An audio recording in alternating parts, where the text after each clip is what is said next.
Live from the 607, it's the Ocho Duro Parlay Hour, where we're talking everything going on in the world of sports. Join in the conversation on social media with the hashtag ODPH, because here we go.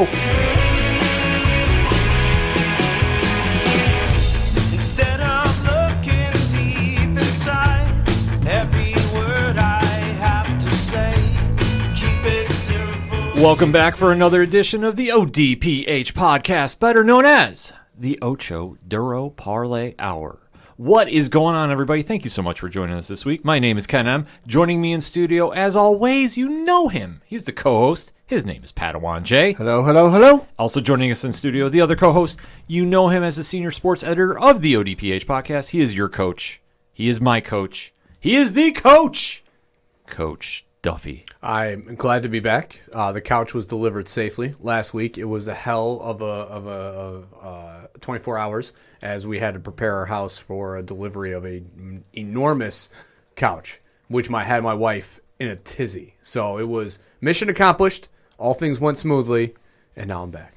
Well, we're glad to see you back. We're glad to have our listeners back. If you're a first-time listener to the ODPH, thank you for giving us a shot. We definitely like to interact with you, so definitely join in the conversation on social media. You can find all our accounts, the TeePublic store, which there's a sale going on currently right now, links to the Twitch channels for live stream, and so much more at OchoDuroParlayHour.com. And always remember to use the hashtag ODPHPod. But let us kick off this edition, since we're going to be talking sports, movies, TV, and comics, with probably the biggest story going on this weekend and the reason Coach had to get a new couch.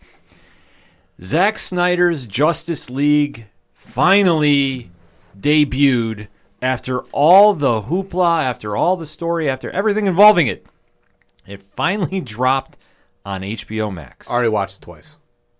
I was going to say, this one has been a polarizing topic amongst the panel for years now, ever since the original movie dropped with Zack Snyder's vision of the DCEU. Unfortunately being changed due to a tragedy in his family. He had to step away from the project. Joss Whedon took over. So the vision of DC's greatest superheroes was changed. The film debuted with a lot of mixed opinions, to put it mildly. Not the big box office bombshell that everybody thought it was going to be, more like a sinking ship. And Warner Brothers was kind of standing in the shadow of DC, or Disney and Marvel, rather. So DC had to take a very, very big hit on that.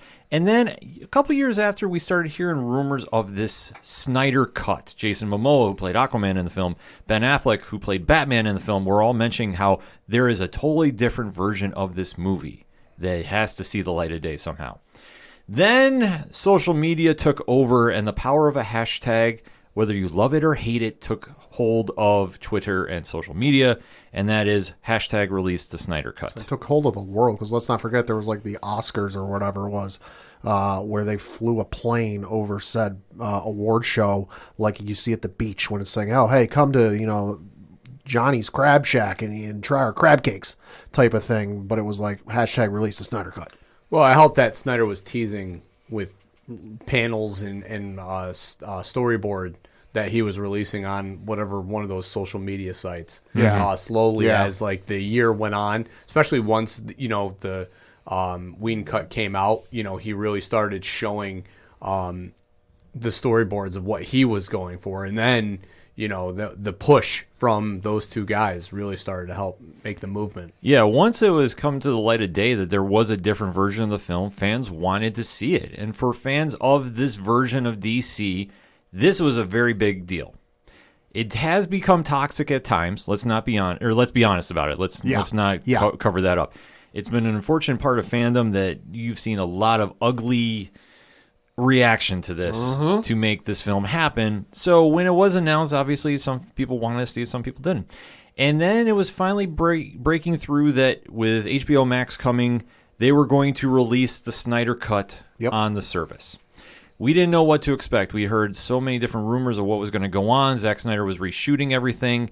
The budget, we kept hearing crazy numbers involving. Initially, it was going to be like 4 one-hour episodes that were going to be released. I'm not sure if they ever said if it was going to be released all at once or on a weekly basis. It flip-flopped. Yeah, you heard everything, but the only thing we had heard for certain was that it was going to be released in like 4 one-hour segments.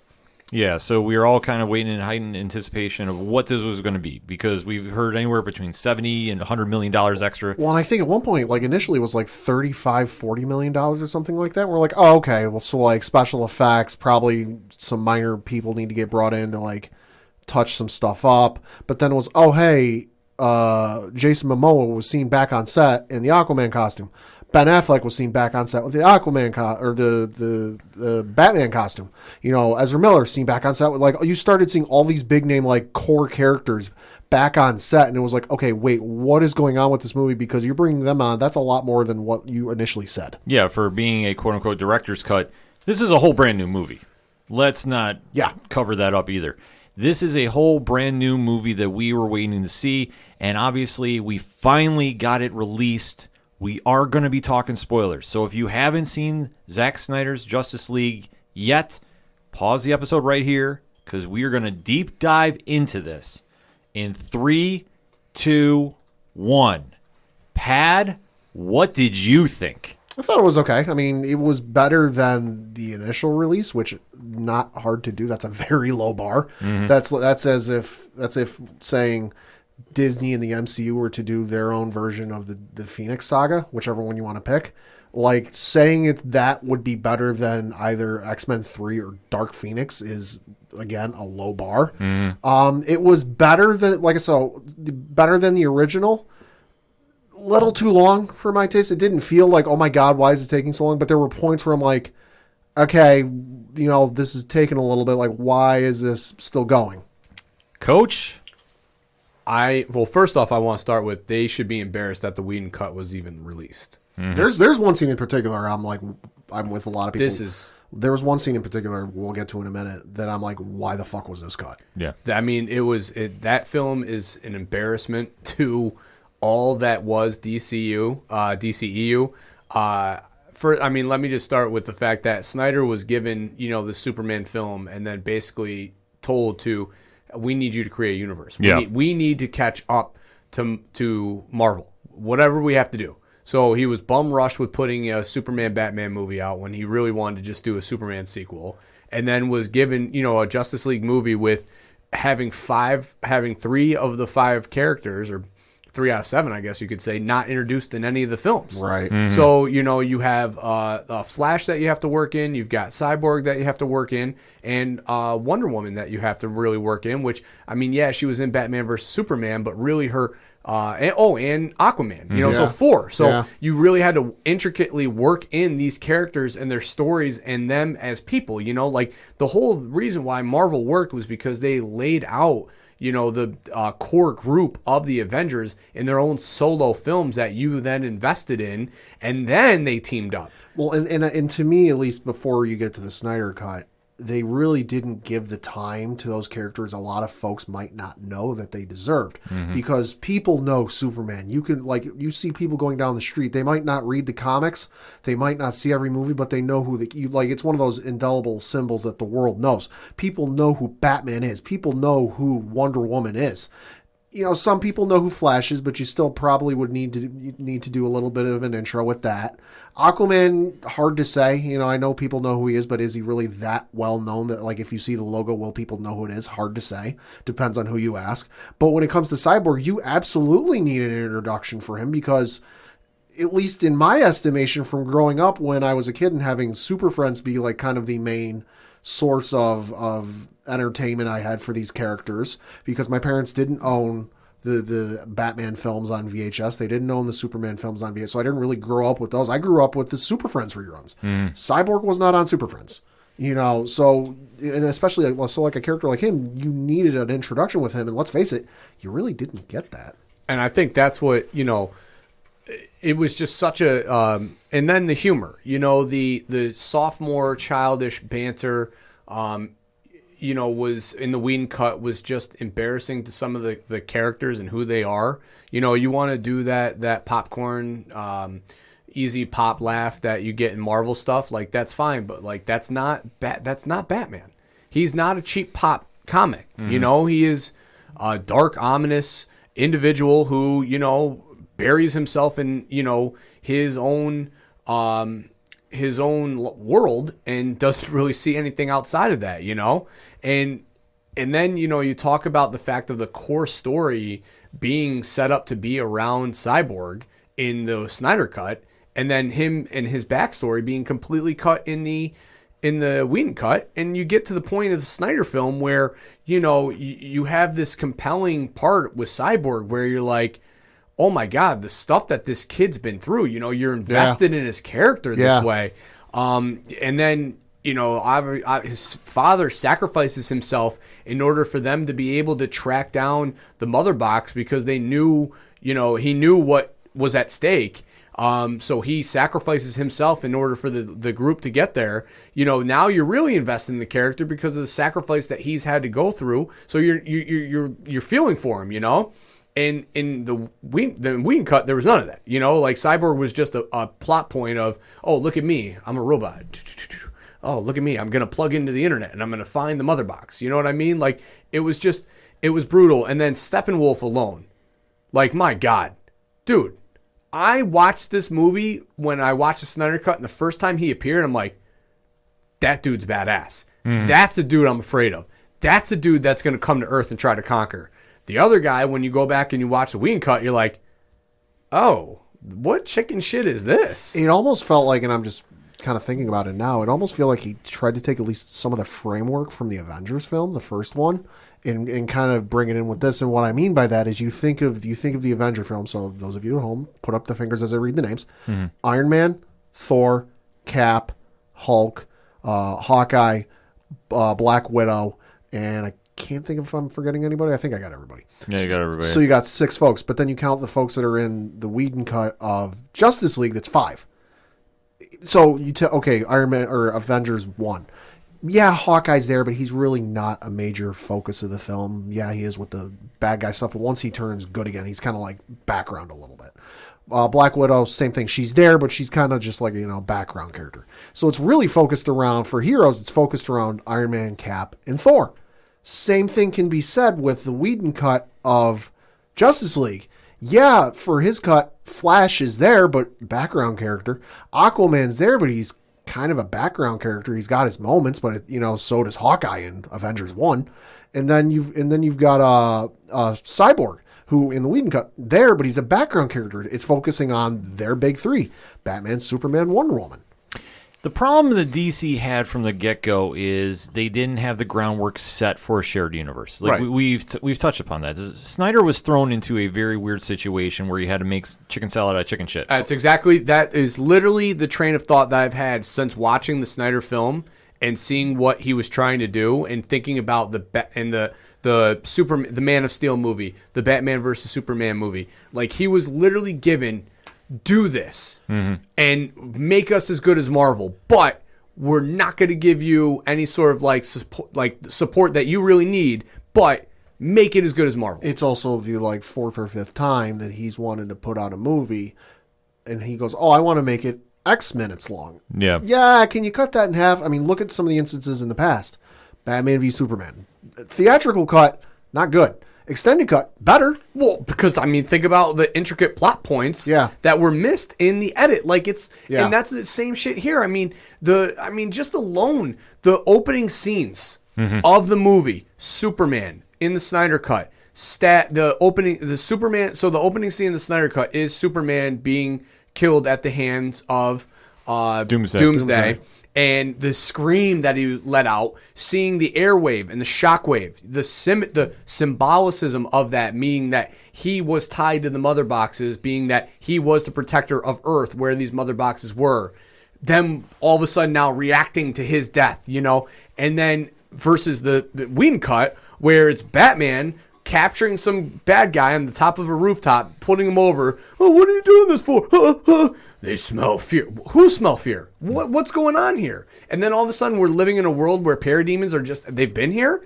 And then he captures one, he shoots it, and it explodes, and then 3 mother boxes appear. So then when all parademons die, all mother boxes appear out of their laid waste body. It's just that's campy, it's hokey, it makes no sense. Versus this cut where we're given this epic just Superman's death and what it meant to the world that we live in the film, and the impact that it had. That alone, that opening 5 minutes, I was like, I'm here for this. Well, they wanted to establish with this Snyder cut, it was the direct continuation, which Wheaton missed on his opening shot, like you touched upon.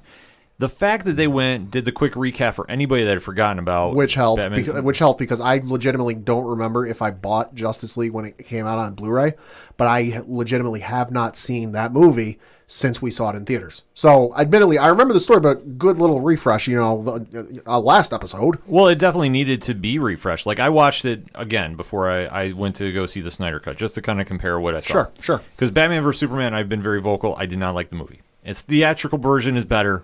Or not the extended cut, rather. Right. I'm sorry. Yeah. But I just thought too much story trying to make stuff happen. It was messy. It's the Spider-Man threesome. Yeah. This, with Wheaton's cut of Justice League, like you touched upon, he tried making the Avengers over again. You did nothing to introduce Cyborg. You did nothing to introduce Flash. You did very little to do Aquaman. We already knew Wonder Woman because Wonder Woman is Wonder Woman. Yeah. You tried relying on the audience is smarter than you think, and were not for the vision that you were trying to tell. That's why I missed the mark. This one, they hit the ground running with a quick recap, and then we start getting the Darkseid battle against all of the Amazons, the Atlanteans. Yep. And a couple lanterns. I mean, that scene alone, like, first off, let's just talk about what makes sense. Does it make, when you look back at the Whedon cut, does Steppenwolf coming to Earth to try to get the mother boxes and fight that epic fight make any sense versus Doomsday doing that? Or Darkseid, you mean? Or Darkseid, yeah. Does that make, no. Like, it makes more sense that Darkseid would come to Earth and try and capture it because he was chasing the throne. And even more so, in that cut, with him, he was able to. It just doesn't make any fucking sense. Like, it should have been Darkseid the whole time, and that's what it was. Well, the thing I got to correct you on is with the beginning, he wasn't looking for the mother boxes. He was looking for the anti-life equation. Right? Which I understand, but I'm just saying in the Whedon cut, he was here for the mother boxes. Right. That being Steppenwolf. Right. That's what he was chasing. Well, however, in Snyder, it was the anti-life equation. And Darkseid's whole pursuit of the anti-life equation is one of my minor gripes with the movie. Like, okay, he's on Earth, he's fighting the Atlanteans, the Amazonians, and the Lantern Corps. Unity. The Unity on Earth. Did you get amnesia? Like, what the fuck? Like, how did you forget where you were did you just, like, stumble across it? Well, the one thing that I thought they did well is they established Darkseid for people who don't know who he is. Sure. Yes. And that's something that when you deal with a mainstream audience that is completely enamored with the MCU, you need to take the time to dumb it down for mainstream fans. Oh, yeah. And I'm not meaning that as an insult, but let's face it, there are people that don't know the books. Me, after Avengers 1, when Thanos came out and half the theater was losing their collective minds, and I'm sitting there going, who's that? Right. Well, and furthermore, too, with the Darkseid thing, it just made more sense that, with the anti-life equation, what I kind of thought, to Pat's point here, is I just thought he's conquered so many worlds, and he obviously got his ass handed to him that I think he just forgot. He kind of just forgot where it was because obviously he was pretty beat up after having to be carried back onto a ship, and just the shock and awe. Maybe it was just, and all the things that he's done and conquered Earth, like all these worlds, he just forgot where it was. That's what I kind of took. Well, you have to take it that he took the L and then he's bouncing back. I mean that kind of, you have to think about that. Like, Snyder didn't explain that, which is not a usual move for him. Like, you would think, like, right, yeah, it's not unusual. It's not a usual move for him, but for this story, it made sense because he came to Earth eons ago. Right. I'm saying, the big battle, and then obviously he went away and he was conquering other worlds. Right, and I'm saying, like, normally Snyder, like, would have been plot detailed enough to be, like, explain, like, he would have explained why Darkseid forgot where it was, and they kind of just overlooked that part of it, which is not a normal Snyder move because dude's detail oriented, Right. So, like I say, he's been more focused on doing his world of apocalypse. Right. So it makes more sense that he didn't get the win here. He's going back, regrouping, going around looking for the anti-life equation because that is his whole story. That is all his character is focused on in the comics. If anybody's not sure anything about him, it's just Darkseid is the ultimate bad guy of the DCU. Yup. Nobody comes close. I'm sorry, nobody does. So when they want to establish, it took all of the unity to come together. You had a Green Lantern. You had Amazons. You had Olympian gods. Like, let's not forget, you had Zeus there. Yeah, Zeus with was there. Ares. Yeah. Zeus and Ares teaming together. which don't happen often. It doesn't happen often, but that was to establish the gravity of the situation, which I thought they played very well. Yeah. Yep. That battle was epic. Yeah. It was epic. It was epic. So Darkseid, like I said, he took the L and then he went away. He's doing conquering other worlds, you want to guess. He's just establishing his reign, looking for the anti-life equation. So he went away, but then once the mother box got reactivated, that's when he sent Steppenwolf. And you got to think, it's like in wrestling. Mm-hmm. You don't get to fight the head of the faction. You got to go through the ranks first. Right. Well, Steppenwolf was coming here to redeem himself for the fault that he did trying to dethrone Darkseid. Yeah. Which is in that's comic book. Oh, that's comic 101. Yeah, I mean, that's what he's done before. Steppenwolf has tried to outshine Darkseid, and he's had to pay penance for it. What was it in the original cut with Steppenwolf? Was it just he wanted to do it just cuz? Yeah, he was just more after or less. the mother boxes. They never established Darkseid. Okay. They avoided that. He was after Mother. Well, no, I know they never mentioned Darkseid because like the only mention was the Omega symbol on the Nightmare. Yeah, sequence. that was it. But other than that, they stayed away from it. Whedon didn't want to go anywhere near it. No, he didn't touch it. Which I understand, but for what you're really trying to establish with Steppenwolf, it probably could have helped there, but then again, like I said, we're comparing apples and oranges with how this movie was. Yeah. And then as we start going through more or less the same story, you do see Batman recruiting. You see a lot of what you saw in the original movie. Yeah. I do like, however, though, they took the time to really establish Victor Stone, a.k.a. Cyborg. Yep. So you definitely got that whole story done. And Ray Fisher. It was cool to see the football sequence, which I'd read about being filmed like 5-6 years ago online. I remember when that movie was filming that there were people who were watching a football sequence between GCU and Metropolis, whoever. I was like, oh, that should be cool to see. Wisconsin. See him playing football, and then it never showed up in the movie.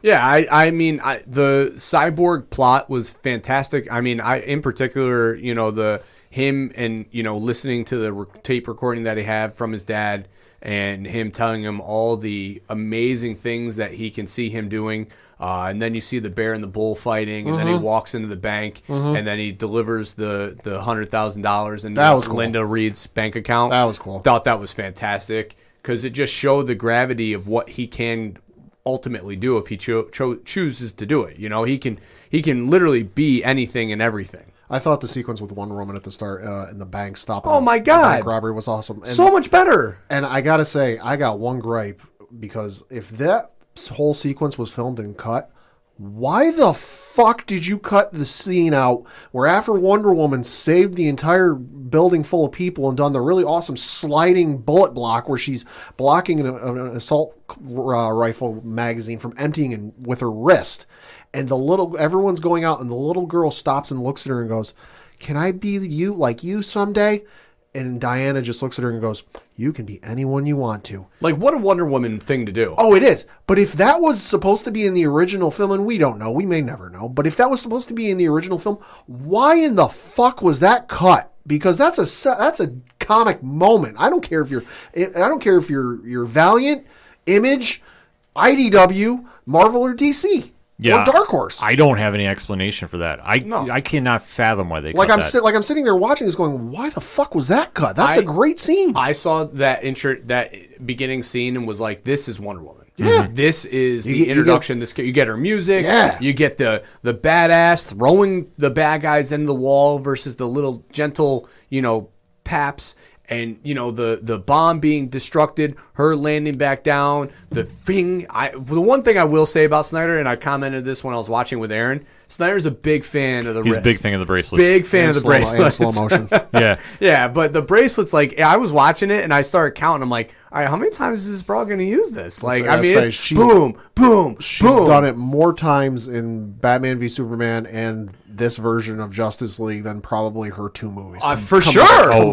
For sure. I mean, it was literally every time she was in a fight, she was used spamming it. finisher. Yeah, it was absolutely crazy to see how much she was utilizing that. But Which is whatever. I mean, if you like something, you fall in love with it, you use it. You know what I had no issue with, because the one thing you want to establish with Wonder Woman is how badass she is. Sure. And how she is one of the most feared warriors in the entire DCU. Yeah. So she's not going to be sitting there just not coming with everything in it. She was really making a point to establish how badass she was. Not that we didn't already know from Batman vs Superman, but right, this was just a whole nother level. That introduction, that opening fight scene in the bank Yeah. was such just the gravitas Yeah, of her entrance and the levity of her just boom, boom, boom, boom, boom, boom, boom, bam, bam. You know, like all of that, all the fighting and all that stuff. It was like that's the type of Wonder Woman character that I know and have seen in her movies. Yes. And then Flash too with his stuff.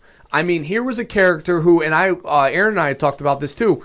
In the Whedon cut was a chicken shit. He was a chicken shit pansy who I'm scared. I've never fought anybody before. All I've ever done was kind of push somebody, But then here he is. There's the bridge scene, which before he was like afraid to cross, and then like Wonder Woman goes, "Don't engage anybody without doing it together." Well, and then he's across the bridge. And in the Whedon cut, he fanboys which he still does in this one, but they tone it down a little bit. A lot. Yeah, they tone it down a lot. They tone it down a lot. I will admit, I'm not the big Ezra Miller fan. He's all right. He's all right in this. But I wasn't exactly blown away by his performance. Yeah. I did like though they gave him a little more background. Yeah, I liked him better in this because I was the same as you. I left the Whedon cut saying, "Oh, Grant Gustin's better at Flash than him." Well, yeah. And then I left this movie, and I was like, "All right, I'm not mad about it. I think I'm excited to see his movie now." See, I'm okay with it. Like I'm not excited about the movie in general. Yeah. Okay. Like for the Flash movie, I need to see a trailer. Sure. Because I don't believe this thing is going to ever get made. I'm at that level. This is New Mutants for me. Gotcha. HBO Max. I get what you're saying because I feel the same way too. But like, I'm just saying, I'm more optimistic than I was prior with the Whedon cut because I was like, this dude ain't Flash. No, see, for me, the easiest way I can compare it is he's kind of like the Timothy Dalton in James Bond. Like Timothy Dalton's okay. Like I don't hate him, I don't love him, so it's like okay. Like Ezra Miller, don't hate him, don't love him, so okay. Yeah, like I've never been a big fan of his, but I didn't mind him in this much. Like I thought Ray Fisher came off great as Cyborg in this, and he was the backbone of the entire team. Like he was absolutely perfect for what Snyder was trying to establish here. Miller was okay. Like I say, he had his moment where you met Iris and they went through a quick origin. It was a nice thing, and obviously they kept a lot from obviously dealing with his dad and such. Sure. So for him, the story didn't change too much, but you did get to see a lot more of his powers. Well, because I think at that point they were planning on doing a Flash movie. You would have figured they would have kind of lightly sprinkled in the origin story there, but then delved into it further with the Flash solo film. But obviously they're not doing that now. Right. But they really took the time to establish those characters. So by the time you got to Superman coming back and the resurrection scene. Okay. Yeah. I mean, first off, Flash being able to already control time, Speed Force. Like, what a change in pace that was from the Whedon cut. So is this before or after he met up with Grant Gustin? Yeah, that's gonna be something. Is that something he learned from meeting up with Grant, or is it something he knew prior? Well, who knows? I would love that Easter egg to get answered on the TV show. I mean, it's funny in the sense that, before he had no idea of his powers or what he was really fully able to do. And then in this movie, he's a confident, strong guy, because then going in, misses the timing on the mother boxes. Yeah. And then relines it, pulls it back out, and then touches it right as it touches the water. I mean, that was a great scene. Yeah. And then, the flashback or flash forward that Cyborg had, to the Doomsday ultimately winning, or not Darkseid ultimately winning, Superman, right? Holding what we all assume probably was Lois in the Batcave. That was a powerful scene with tons of imagery and everything, like Snyder does. Well, they want to really establish for what his vision was, and I mean, he had 3 movies planned out with this, right? Mm-hmm. So with this, you knew it was going to come down to Superman being a focal point of the show. And they did a great job to establish about him bringing back and the consequences of doing this. The gravity of the situation was really established here. Yeah. And I thought they played it off very well. And to see him come back. And I want to say this movie explained a lot better why they needed to bring him back. Yes. More so than, because that was one thing I remember with the original. It was just like, oh, hey, we need to bring Superman back because reasons. Because we need him. We need him. But with this one, so when you think of the MCU, you think of like Thor and Hulk being like the heavy hitters, the guy that like, all right, we need to take down, a giant Chitauri, whatever the hell that thing was. Hulk, Thor, go. Mm-hmm. Aquaman and Wonder Woman are in that, when Superman's not there, are in that same kind of class. Like, all right, we need to take down a lot of strong guys. You two, go get them. like them going up against Steppenwolf and being like, this ain't good. We're getting our butts kicked a little bit. We need help.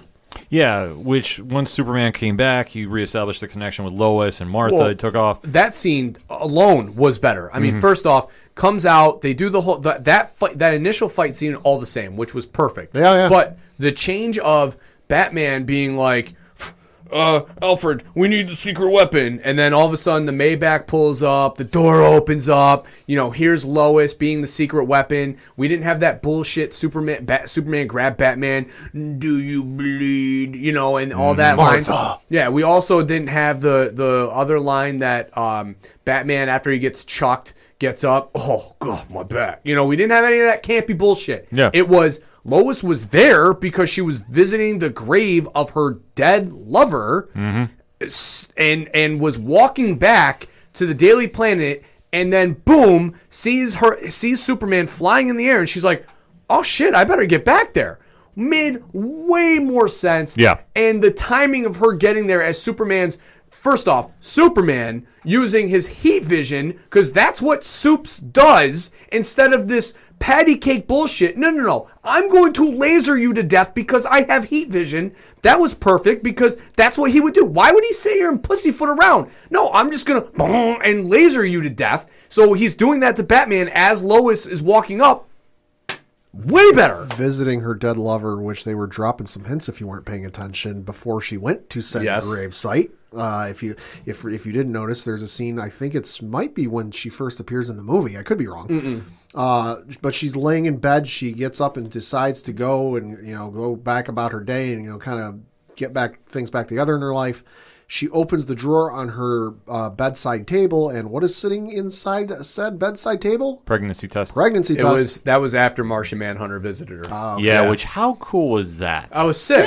Yeah, it was great. We heard rumors well, he was in the film. We knew that's who he was. Well, that actor was Martian Manhunter because Snyder said so. Yeah, well, he also had said that he filmed scenes as Martian Manhunter that just weren't used. Right. So we knew that we were going to see him eventually. Yeah. We did a little tease when he went to talk to Lois Lane, and obviously they're setting up the stage that Lois is pregnant with Superman's kid, or at least trying, or at least there's some kind of little footnote. Well, he's carrying the bassinet. She's carrying the bassinet at the end of the movie. So yeah. But this also goes to they reconnect there, and the team is going on their final mission because they have to stop Steppenwolf. They know the gravity of the situation. They have a great fight sequence. Oh my God! How much better was this? Can I just get to my gripe real quick though? Yeah, sure. The black suit. Oh, that was cool. My problem is that they didn't explain the gravity of what the black suit meant. And for me, being a Superman fan, like the black suit means like the rejuvenation of his cells because he can't, he's been buried. So like he hasn't seen the yellow sun, so he's deplenished. So every time he does use his powers, he, is getting drained essentially. Yeah. And they're not being replenished as fast. So that's why he dons the black suit. I just wish they would have touched on it in some way. I wish they would have teased it too, because there was the two instances in the movie. I think the first time when they were bringing the coffin into the ship to resurrect him, and then the second time when he went back to the ship, where in both instances they started like the suits started, the pods started opening, and you saw the colorless suit and you saw the colored suit, and I think you saw maybe like a hint or an homage to the animated series where you saw the space suit like he wore in the cartoon. So I thought, oh, maybe we're going to see a little tease of we know it's coming, well, maybe we'll see a tease of the black suit. Because like Aaron, when he put on the black suit, she's just like, oh, why? That's a cool suit, but why? And I had explained it's because he needs the yellow sun and that helps him absorb it faster. And she's like, oh, that makes, that was one of those moments that's like, you could have. Yeah, like 5 seconds. Yeah, like he could have just landed and Alfred said, oh, new colors. And he could have said, I've been buried for the last 6 months, man. I need some energy. You could have added on another 30 seconds to another minutes of his 19 minutes of screen time. Yeah, they definitely could have done something there. I didn't have a huge issue with it until later. I did have an issue with the black suit later. Sure. But I'll get into that, though. That's fair. Because obviously they do the reconnection with Lois and Martha, and it's a great scene there, and Superman is coming into his own. The team is now going into their final battle, which the fight was absolutely epic. It's what you so much better. Yeah, it's what you wanted to see. The gravity was there. You felt the urgency.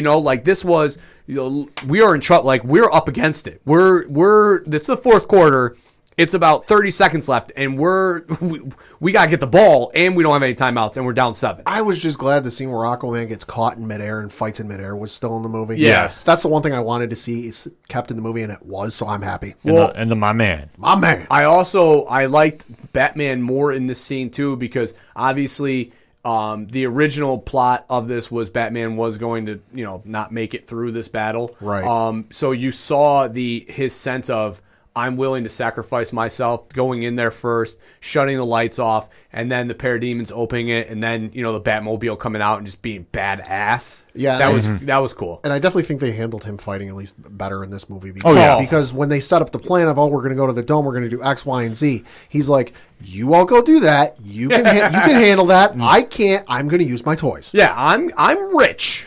So I'm going to use the things that I have at my disposal. He was very smart in the portrayal. Ben Affleck as Bruce Wayne, I have no issue with. I'll go down as saying he's the best overall Batman / Bruce Wayne we've had. Yes. Because he does both really good. Yes.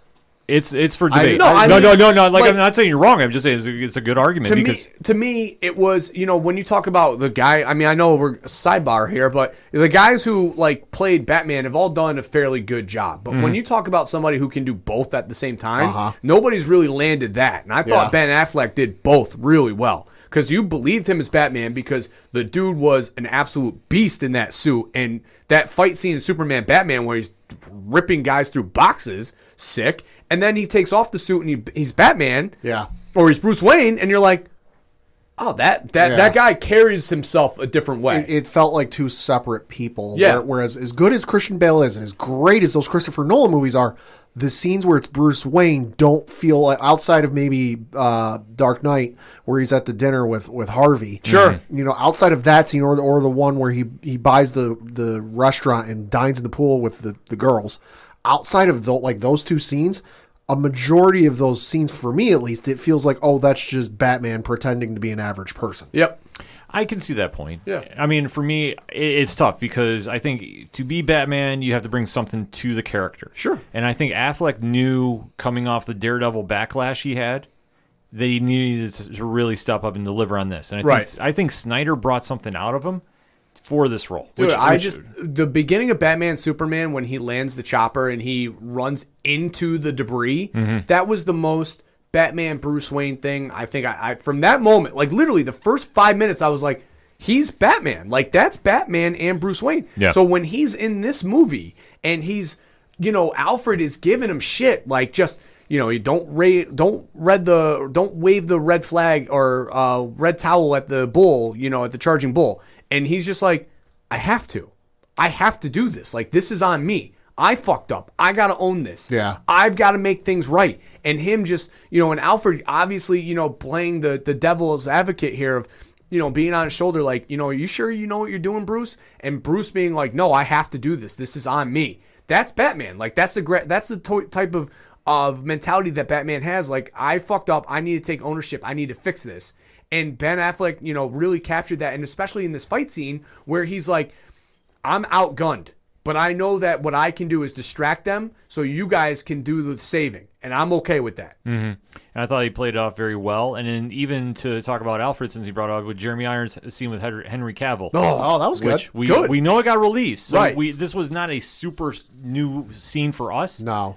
But to see it actually play out a little bit. Yeah. And to see how Superman finally joins the team, albeit though, oh, God. when he makes his arrival. I popped. Oh, yeah. You want to talk about an epic moment. Oh, my God. I mean, first off, Cyborg already there working on the mother boxes, trying to figure that stuff out. And instead of being behind him and saying, I know something about justice. No, he flies in, swoops in as Steppenwolf's about to lay waste to Cyborg and catches the blade on the shoulder and says, Not impressed. Not impressed. Not impressed, my guy. And then blows it.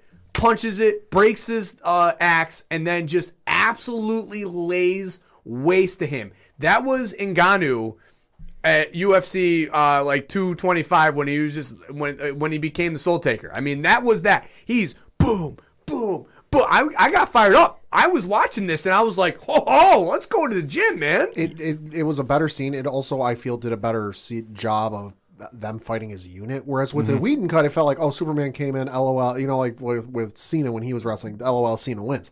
Yeah. So the Whedon cut, it was LOL, Superman wins. He came in, bing, bang, boom, fight's over and done with. Not the case. He helped and he pushed the needle back in their favor. Right. But it wasn't an easy 1-2-3 win. Well, because they were holding their own, but they were starting to, Steppenwolf was starting to get advantage. Darkseid was, looming. Parademons were outnumbering them. And then Superman comes in and right at the right opportunity and just dominated the way that Superman should dominate. That was the thing to me that was like, that's Superman. With how little that scene was, that fully established the importance of Superman coming back to that team. Facts. That whole moment where he took out a much better CGI'd Steppenwolf and his weapon, too, which had been laying waste to everybody the entire movie. Everybody. The fact Superman took the best shot, basically laughed it off, and destroyed it right in front of him. And then ground and pound. And just absolutely took him out. That is why they timed it so well. And to the viewer at home, you connected why. Yeah. Like, we all know Superman is Superman. Oh, yeah. And you know what, though? You know what was cool, too, was Cyborg does get cut in half in the Whedon film. Right. So I'm sitting here, like, waiting, assuming that he's going to get cut in half. Yeah. So I'm watching, and then here he comes, and, like, for Darkseid, I'm like, oh, no, Cyborg's about to get cut in half. Like, what are we going to do here? And then Superman comes in. I was like, it was like, a false finish in wrestling. Yeah. I was like, oh, my God. He's not going to get cut in half, but Superman, what? Like, my head exploded. I was so excited because I was waiting for the cut in half. So the Whedon film helped in this sense. It definitely helped to kind of really give you a benchmark of what to look at, but the Snyder one really gave that big fight feel to the movie. Yeah. Which to get the Justice League to fight, you need that. That's one of the struggles if you're a comic book creator for it. You need to have every moment be life or death, the planet's going to go. And that's the thing that this movie captured was the importance of why they're together.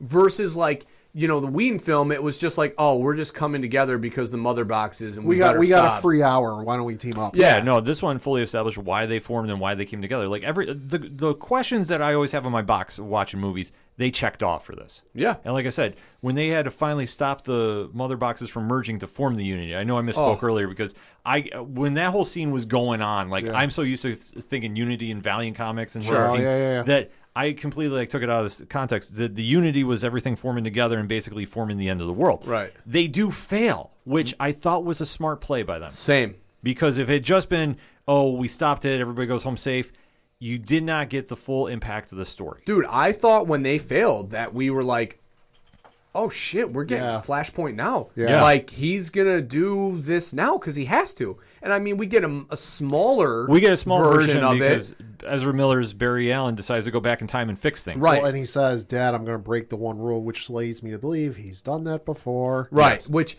I thought was, because I fully expected, like, they lose, oh shit, we're leading right to Darkseid conquering Earth. Like, they're gonna show this. And then when he starts reversing time, because he was wounded, so I didn't know if it was gonna heal or not.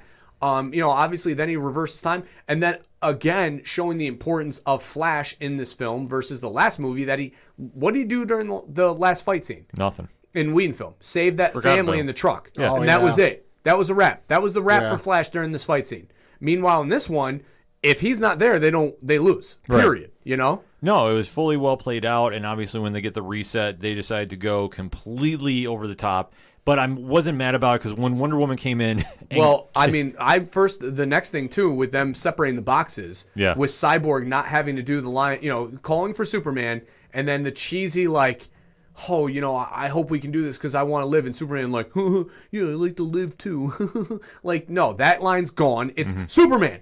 Pull the boxes, done. Steppenwolf getting up, Superman sees it. All right, fatality time.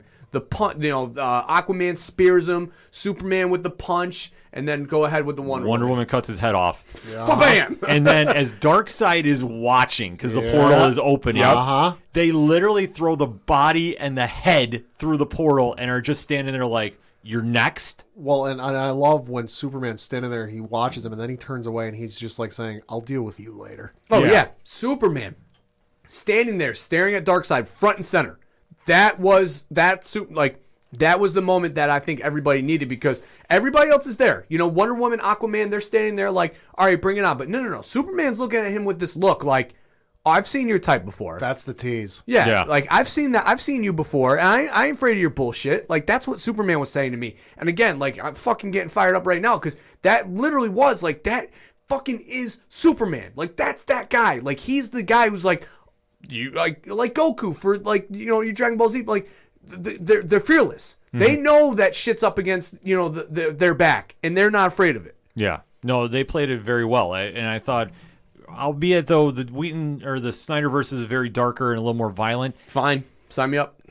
I really did. I didn't have an issue with how this is getting portrayed. No. Like I know that's been a lot of feedback I've been hearing from other listeners and viewers of the show that everybody's been kind of talking about it. And it's like for me, I wasn't that mad about it because this is a totally different take on the DCU. Exactly. That we don't have this being the nice, shiny, happy place that Marvel is. They wanted to go in a different direction. They fully established it. I was marking out the fact they cut the head off.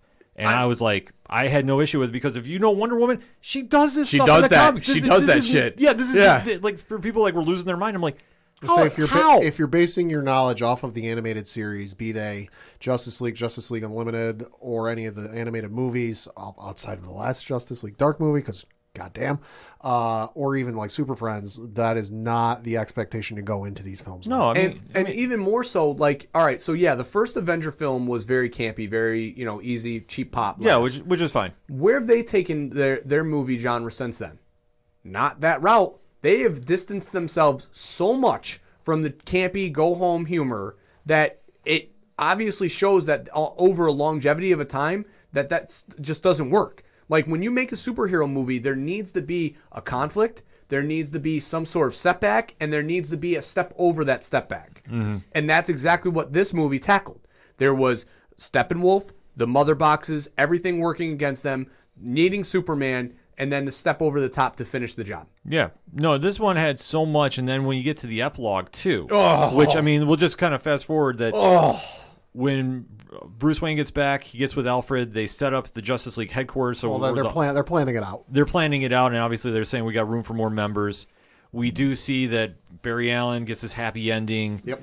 Victor Stone now is basically inspired to be a hero and just is completely living off his father's sacrifice, which, I mean, who saw that one coming? Right. I mean, we didn't even touch on that, but like without him, they don't track down the mother boxes because, again, they weren't just set up in some random Russian town that they were able to sense, all the paranormal activity. Like, no, like they couldn't find him because he was in a completely abandoned space, which made way more sense. Oh, everything ought to make more sense. And obviously they send Aquaman on his own adventure. Superman is taking up the stat quo. Obviously Bruce Wayne buying his family's farm via the bank. Yeah, and here's the funny thing. There was still humor in this movie. Yeah, there was.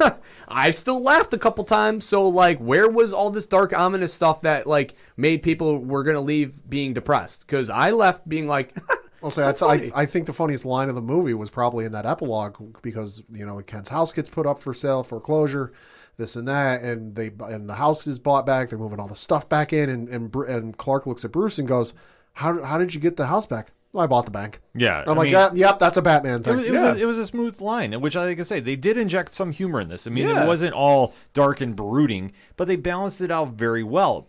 And then even when we get to the epilogue, which, I mean, this whole scene, we get the bonus scene that we saw with Justice League, so I was marking out for Joe Manganiello being Slade Wilson. A little more expanded. Which what the original was. Yeah. This was the original ending. Right, which a little more expanded, which I was completely fine with. Sure. And then we get...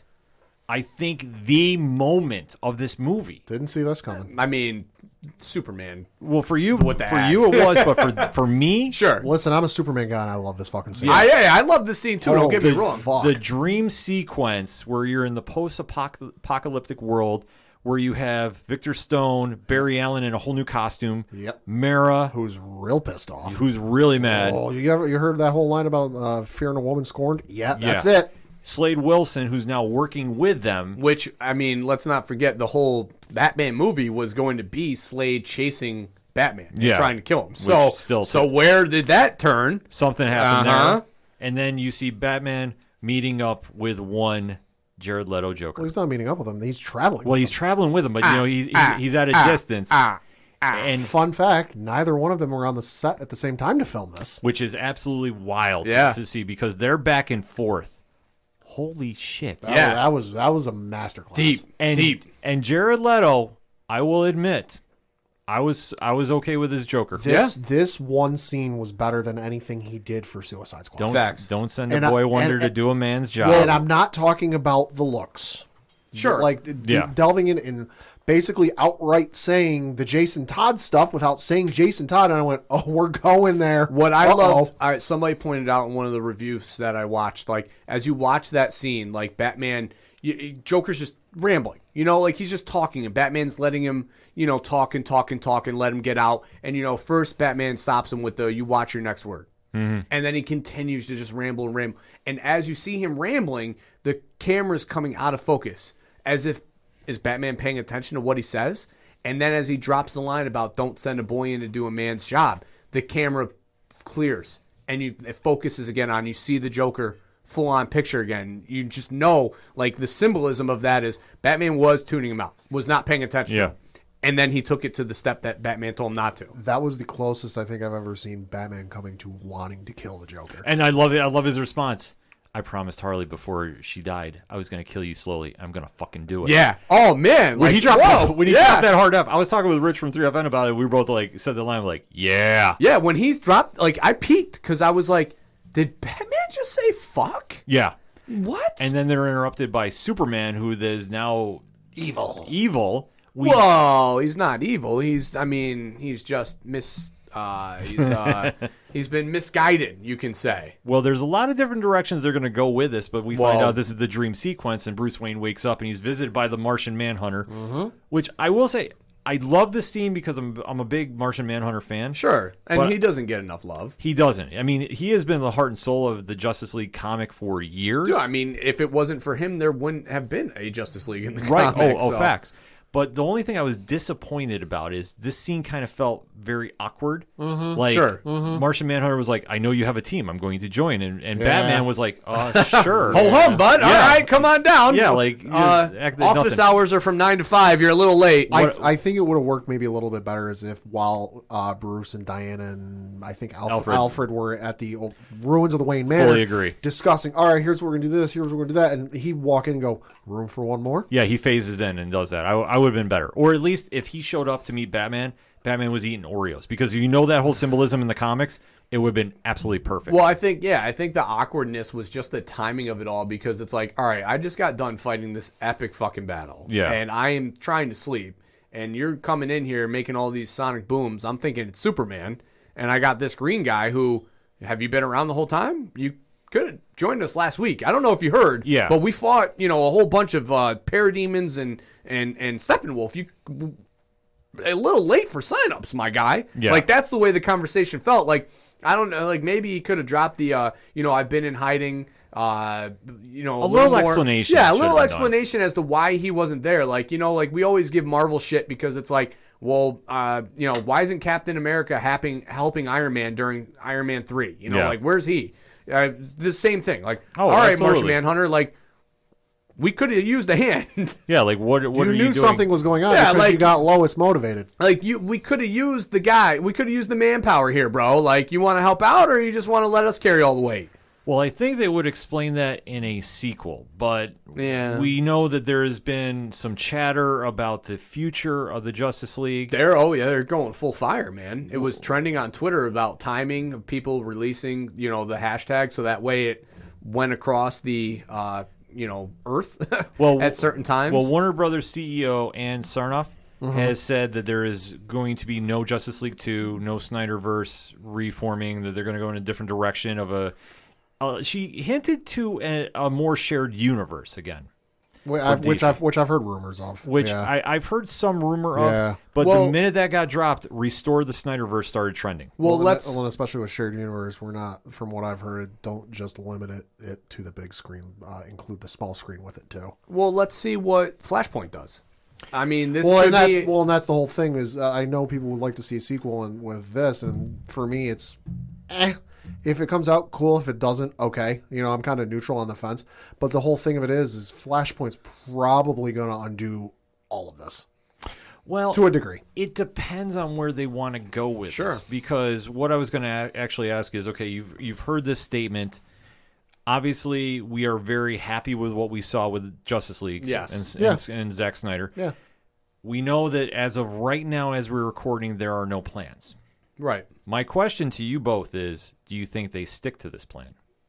Warner Brothers. I think they bring it back in some aspect, and you might see some of the actors and actresses come back. So Gal Gadot, Jason Momoa, maybe Henry Cavill if they go that route. But I don't think it'll be back to this. It'll be to something different because there's a lot of bad tastes in a lot of people's mouths for various reasons that I think they're going to want to get a semi-fresh start off of this, kind of build off of it, but get kind of a fresh start without dealing with some of the baggage that comes with this. I think for me, it's all, like I said, it fully depends on what they do with Flashpoint.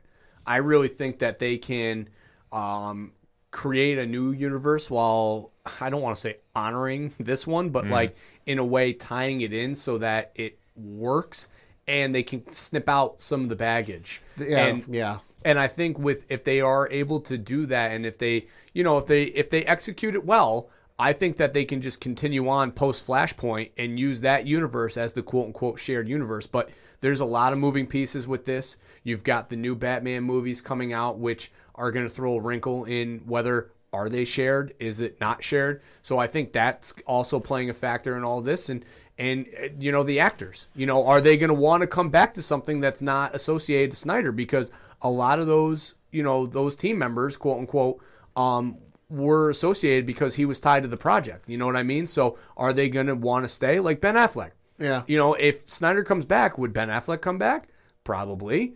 He said that he has no interest in playing Batman, but would he be if Snyder leads? Well, he's coming back for Flash. Right, he's coming back for Flash, right. But only because, I think that he sees that, a lot of the other guys, the actors are coming back, but like, would he want to continue in that role post Flashpoint? See, here's where I'm kind of torn on this.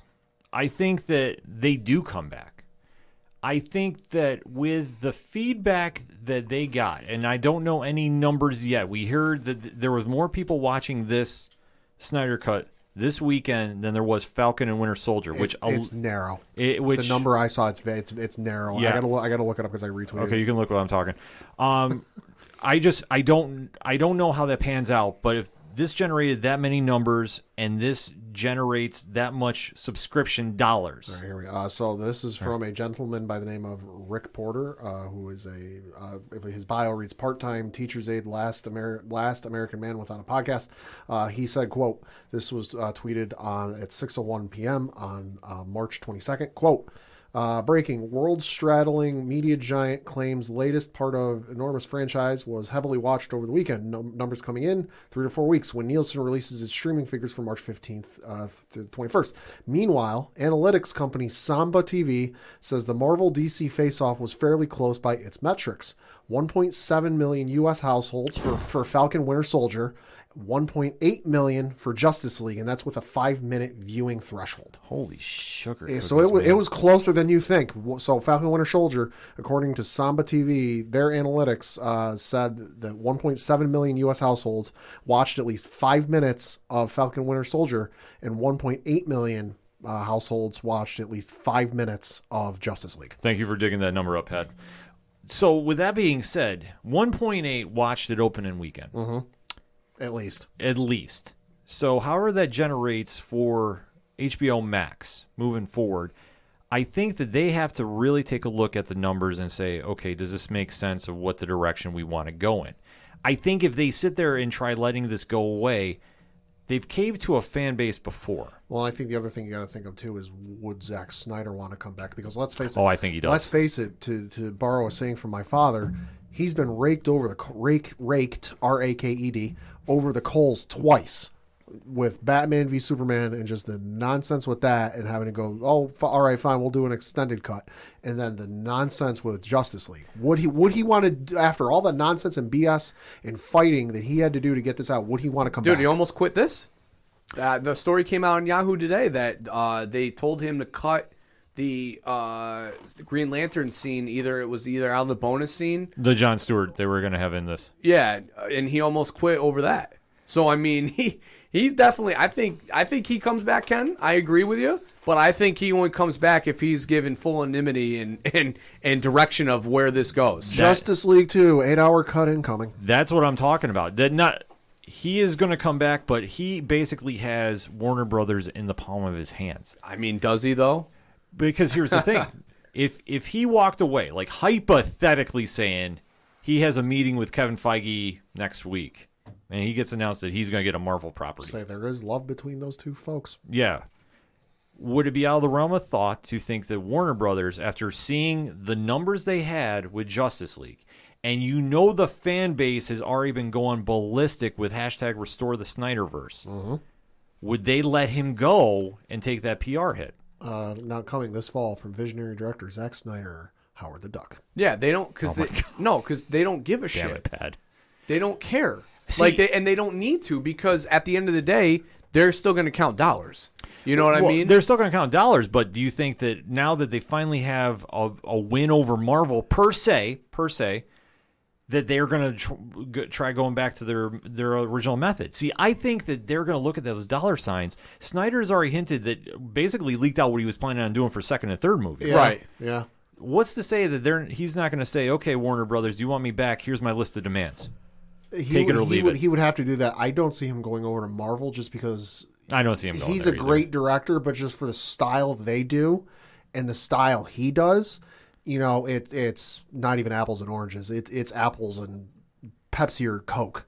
It's two entirely different things that I don't think just the way he does things and his style, I don't think it would mesh with Marvel. Marvel would have to do a hard R movie, and I know they didn't want to do that. I don't know. They'll do it, but in certain instances. I think that given the right characters and story, like if he does, because he needs, it's got to be something big. Like he's not going to just do a one-off. Like if he did the next actual Avenger movie, that would be I'd sign up for that. See, I don't think he would. I don't think he would do that. To be honest with you, No, I don't think he would. I'm just saying, he could. Oh no, and he he'd do well, very well. He could, absolutely but yeah. Right now, he's got so much positive momentum behind him after this. Right. Well, the next thing I think he's got coming out is a zombie movie with Batista for Netflix. Yes, he does. Yep. So if he has the hot hand rolling, can Warner Brothers really afford to sit back and let him go and not carry this momentum forward? See, that's the question that I got to watch here, because if they decide to go and restart the Snyderverse, okay, I still think they're going to do multiple movies, and I think this is all going to stem out of Flashpoint. That I think Flashpoint is going to establish the multiverse. They might have finally learned. Yeah, they might have finally said, okay, we can do different stories with different characters and different actors, and this will work. But I think if they let this ball drop, that I think the next DC movie that comes out might experience some backlash. I think the backlash, I view this. That'd be Suicide Squad later this year. Yeah, Right. I view the Snyder films as Snyder film fans, the ones that pushed and died on this hill, to get this released. I view them as AEW fans. Oh yeah, no, absolutely. They are hardcore to the bone. Will lay on the sword to get something for their director that they love release. No different than what AEW fans do for theirs, to the point where it turns people off. And I think Warner Brothers sees that, and a la WWE, and aren't worried about that group.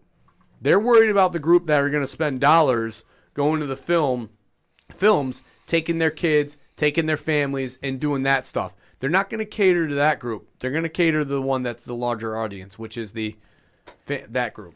I agree with you. I think they're going to, but it's almost going to be very hard for them to ignore. No, and it will. The base. See, that's the problem. That I don't know how they're going to be reacting to this. See, if I'm sitting there in the theater or the head honcho office at Warner Brothers, I see the numbers that came back from this. Right. Can I afford to let that money walk out the door? Yes and no. If I feel that what we have lined up is going to carry that through, Sure. But can I afford to take that hit? I guess I'm just So less. do you want to take another? Let's just say, for instance, they go down that road again. Let's just say it bombs again. Yeah. Do you want to take that PR hit of, hey, you were in charge of the studio that screwed up, one of the most popular comic franchises of all time twice? I'm less optimistic. I just view it as they're not going to do it from the sense of they just don't want to, and they don't have to.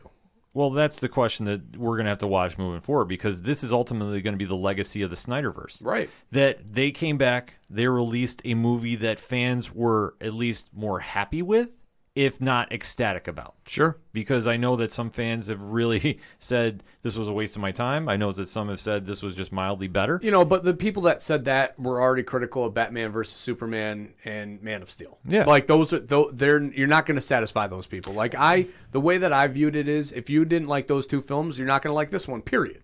According to RottenTomatoes.com, with 25,000 plus audience rating, has a audience rating score of 96%. And on the critics score, with 248 reviews listed, it has a critics score of 73%. Which I believe is up from 40 from the last one, if I'm not mistaken, give take. Dude, the last one was like, that's when the Rotten Tomatoes things was like, why do you always hate on DC films? Yeah. This is where the legacy, like I said, it is going to be defined. Because now all eyes are on Warner Brothers for what the next move is. Zack Snyder has been smart because he's leaked out basically what he's going to do for the sequel. Oh, yeah. And that's not unintentional. That is not. Hell no. That's why he did it with the first one, too. So that's why I say he's definitely making one last play for this. Win, lose, or draw. The question now is going to be with Warner Brothers, what's next? Less slow motion, please. Oh, yeah, because, Pat, you know about that. 10%, I think? Yeah, so according to an article from IGN, some mathematician, statistician, was bored and figured out how much percent of the movie is in slow motion.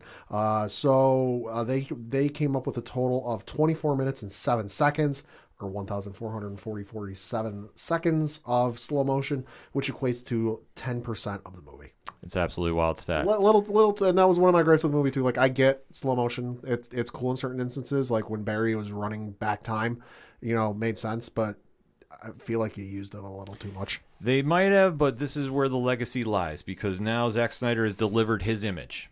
Did it live up to expectation? Did it not? Final thoughts from the panel about the movie, starting with Pat. Good movie. Definitely enjoyed it a lot more than the initial cut. I gotta let it digest still a little bit, just because I watched it not even a week ago. I've only watched it the one time. I'm still kind of like, it's 4 hours. It's a lot to digest and kind of stew over. And there's even still some stuff that I'm thinking about that I'm like, I'm kind of going back and forth on. So where it ultimately ranks for me, to be determined. Okay, Coach. I walked away from it happy. Watched it twice. We'll probably watch it a third time. I thought it's not flawless, like I'm having a tough time describing my, like what I actually thought of it was, because I thought it was a fantastic film that portrayed superheroes in a way that the DC universe should be portrayed in, that these are extraordinary, godlike beings with problems. And they portrayed that in this movie, and I really hope that we get another one, because I would love to see where this was going to go. I'm also not mad I saw it. The hype behind this was real. I thought Zack Snyder delivered a great movie. I really did. I thought for where he took the story of Batman, Superman, Wonder Woman, and the rest of the Justice League into their big shining moment, delivered on a lot of fronts. I thought that they did a great job establishing Darkseid. Ray Porter, who played him, I thought did a great job from what little we saw of him, but you got the big threat feel that he should have been. Oh my God, I marked out at the end when you saw Granny. Oh, Granny Goodness, yeah. I was like, oh, it's Granny. Yes, which now gives me more hype for the Ava DuVernay movie that Tom King is writing. Oh yeah, that's right. Because a lot of people have already forgotten about that, but that is still coming in production, last I knew. And for where the story goes now for Ben Affleck, Henry Cavill, Gal Gadot, Ray Fisher, Ezra Miller, Jason Momoa is anybody's guess. We do know that there's going to be another Wonder Woman movie at some point. We do know Aquaman 2 is supposed to be filming. I don't think it's started yet, though. I think it was supposed to be filming now, but I don't think it's started. Right, yet. It's supposed to be, and then we kind of wait to go from there. And obviously, all eyes are going to be focused on Flashpoint, along with Black Adam when it comes out by Dwayne The Rock Johnson. and Shazam 2. And I got news on that for one-shots. Ooh, so definitely stay tuned for that. But for where Zack Snyder's legacy is, it appeased the fan base. It definitely delivered if you were a fan of this universe. If you were never a fan of this universe, you're not going to like this movie. And for 4 hours, it's a lot to digest. Could I think they could have knocked it down to 3? Yeah, in my opinion. Still shorter than Return of the King Extended Edition. Exactly. But for fans of this universe, you got your money's worth. You got a lot better film with better CGI, better fights, and better story. So really, you won in the end. So you got to be happy about that. And now all eyes are on Warner Brothers moving forward. Do you bring back the Snyderverse? Do you not? And where do we go from here with our DC heroes? That's a question I pose to you, ODPH Society, so hit us up on those hashtags. Let us know what you think. Zack Snyder's Justice League, what do you think? We're going to take a quick break. We'll be right back. I'm Rob. I'm Nick. And I'm Joe. I love it. I think it's kind of meh. And I've never seen it. We're keeping up with the Cardassians. A podcast covering 7 seasons of Star Trek Deep Space Nine. But that's not it. We go down the wormhole Of pop culture, life, and Garrick New episodes every Monday. on your favorite podcasting platforms. You can also interact with the show on Twitter at CardassiansPod. And just like the Ferengi, we can't wait to stroke your lobes. Coming back for another segment on this edition of the ODPH podcast, and time to recap the other big event of this weekend. Uh-huh. Debuting on Disney Plus, we finally got the start of the Falcon and the Winter Soldier. Now the most watched premiere for a new show on Disney Plus in their short history. Yeah, till Mighty Ducks comes out in 2 days. Yeah, I know. I saw that preview. I was like, wait, what? But no, Quack, we are quack. talking about the new addition to the MCU family. My most anticipated show coming out from the MCU this year. And we finally got everything I was looking for and then some. Yeah. The story of Sam Wilson and Bucky Barnes continues on. So we are going to be talking spoilers. So if you haven't seen the episode because you're watching the Snyder Cut, it's okay. Pause the episode right here because we are going to start deep diving into episode 1 titled New World Order in 3, 2, 1. Pad, what did you think? I absolutely love the episode. I'm probably not the only one, but I got some major Captain America Winter Soldier vibes off of this movie. And I cannot wait to see where they go from here. Coach? Yeah, I mean, I definitely got a lot of them versus us type situation as far as being the superheroes versus government type situation going on. A lot of shadiness, a lot of intricate, moving pieces. There's going to be a lot of pawns. There's going to be a lot of things that we think are going to, be going this way, and it is not going to be that way. So it's going to be a very interesting season as this goes along. F the U.S. agent. Needs more U.S. agent. Oh, you bite your tongue. We will get into that as we go on because now we jump in. The timeline is set 6 months after the events of Endgame, or otherwise known as The Blip. Mm-hmm. Sam Wilson is back working for the government. Yep. I think a special contract, so it's like a hired type of deal. Yeah. Yes. And he is sent on a mission to track down a soldier that has been taken, captured by one Batroc the Leaper, played by George St. Pierre. Yes, so he returning into the role from the Winter Soldier. Which I had no idea about, so that was I was like, oh shit, GSP. Yeah. I just wonder if he was impressed with the performance. Oh my God, I was impressed by the performance because we get the ground rolling real quick here. Yeah. Oh, yeah. They establish Falcon in a crazy fight scene in a helicopter. Mm-hmm. Stuff is going off everywhere. They're fighting in illegal airspace. Well, they're over Tunisia. Yes. Which it's all supposed to be hush hush. Treaties will get violated if the Tunisian government finds out they're there. So you got to his attaché, whoever tells Sam, like, listen, we got to do this on the down low. Don't let anybody know. He's like, subtle. Got it. That gets thrown out the window in 30 seconds. Oh, absolutely. And you do see this crazy fight scene going on with Batroc and Sam Wilson, and obviously Planes and jumping out and Squirrel suits, fly suits. Yeah, it was nuts. It was absolutely crazy. Trying to describe it is tough. I know they previewed it a lot in the ads and the trailers that were released towards the end. They did not do that justice. No, they didn't. No, they hid this so well that when you see Batroc flying in midair in his little jumpsuit there. Dude, when he lands into the chopper, I was oh like, my God. Two things ran through my mind. One, how is that even fucking possible? Comics. Yeah, I mean, the fucking propellers would blow you away in that suit. No. All right, but still sick. And then 2, when Falcon lands through with like 2 seconds left to go to get the American soldier back before they land in, I think it was Saudi Arabia airspace, Libya. And grabs him, like, that was sick. No, yeah. The one scene I just couldn't wrap my head around. Like, I'm like, how is this even possible? Like you mentioned, Sam not just flying into the helicopter, but flying in there, landing, and sitting down in the seat. Perfectly when it's a real cramped space. Yeah. He's the Falcon. I mean that's fucking comics. Yeah, that's how you got to just define it. Suspend disbelief, guys. Yeah. All right? Like, it's a guy in a flying suit. I mean, I got the whole fly through the same compartment of another helicopter, grab the guy and get out. I'm like, all right, that I get. Like, that makes sense. But landing in the seat, he's got a fucking jetpack thing that he can detach and then talk to Bluetooth when it's 3 miles away in Red Wing in airspace where there's a lot of noise going on because there's a chopper and it still hears him. I'll say, share that technology with the world because Bluetooth for us sucks. Yeah, it's Stark Tech. Right? Yeah, I mean, we got to remember. R.I.P. Rest in peace, Tony. R.I.P. But as we see, Sam does make the save. He does catch up with a soldier, Joaquin Torres, who we do know from the comics that is in the Sam Wilson Captain America run. So he is going to be a character to keep our eyes on. And he is catching up with Sam about what's going on, obviously, with Captain America. Yep. And obviously, being on a spaceship. That was a very interesting choice of words for a rumor. Yes, I thought it was too. I was like, the Cap's in space? Out of any rumor that he could have pulled out of his butt, you went with Cap's in space on the moon. Yeah. When we know what's going on the moon right now. Oh, yeah. It was brilliant. It's all connected. It's MCU. But we do see that Torres is also talking about a group that is gaining some momentum that they're keeping their eye on. Yep. And that is the Flag Smashers. Yep. That they're having an app that's connecting them, and they're basically. That was odd.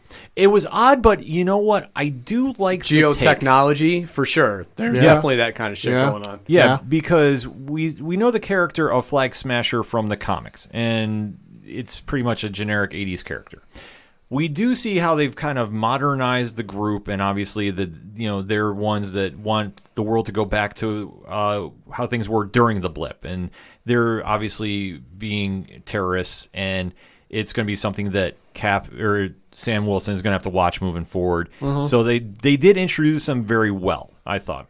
Yeah, I mean, I thought like that's a very real idea. You know, like them leaving symbols in locations where only the phone can pick up in order to see what the next location will be for where you need to meet. Like I thought that was very, very clever. Mm-hmm. Yeah, and I know I saw some people online going, why would a group want to go back to the way things were during the blip? Folks, are you not aware of the online, I guess, culture or movement? I guess you could say that is Thanos did nothing wrong. Yeah. Like, people support that whole thing. Yeah, it's a weird thing. Yeah, but it's something that is in the MCU, and we're all aware of. So to see this group get established, I thought was a good take on a character that is very generic, in my opinion. And modernized it. Yeah, and they modernized it. So I thought it was a great take on that character.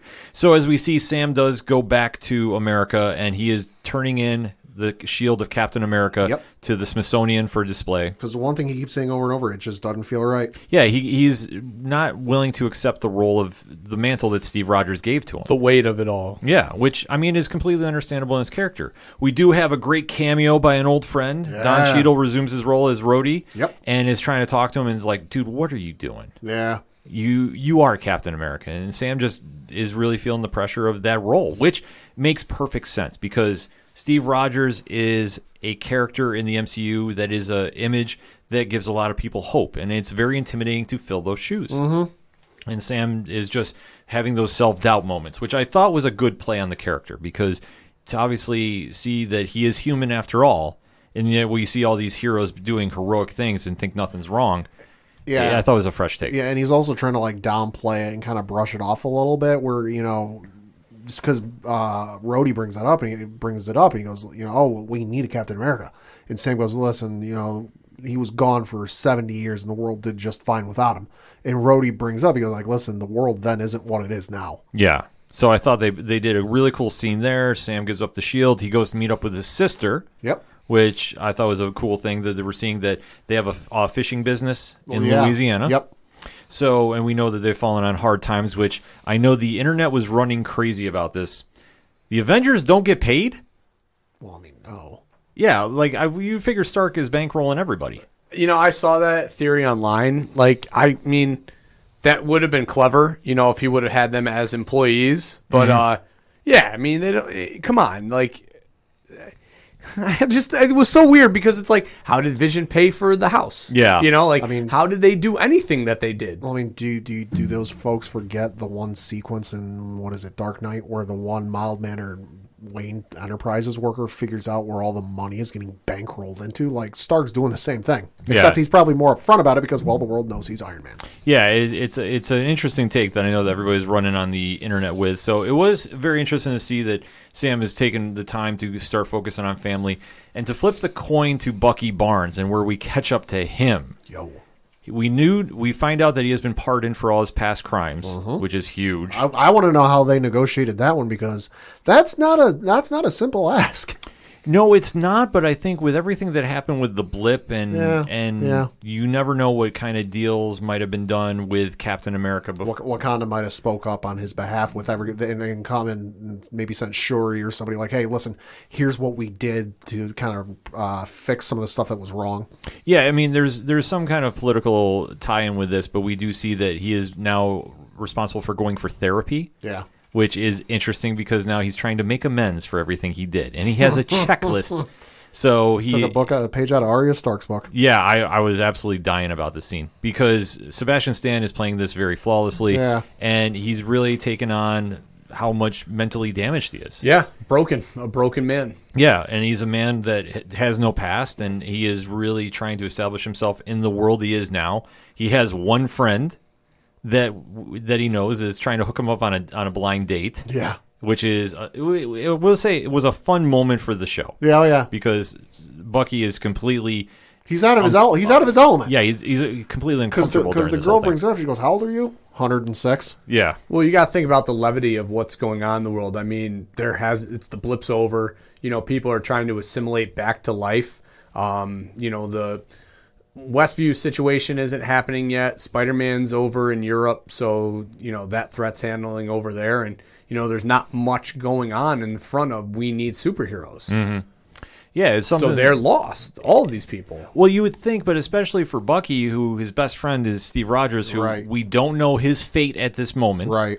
We're presuming that he's maybe on the moon, maybe he's passed. We don't know because the last time we saw Steve Rogers, he was aged properly to his correct age. Mm-hmm.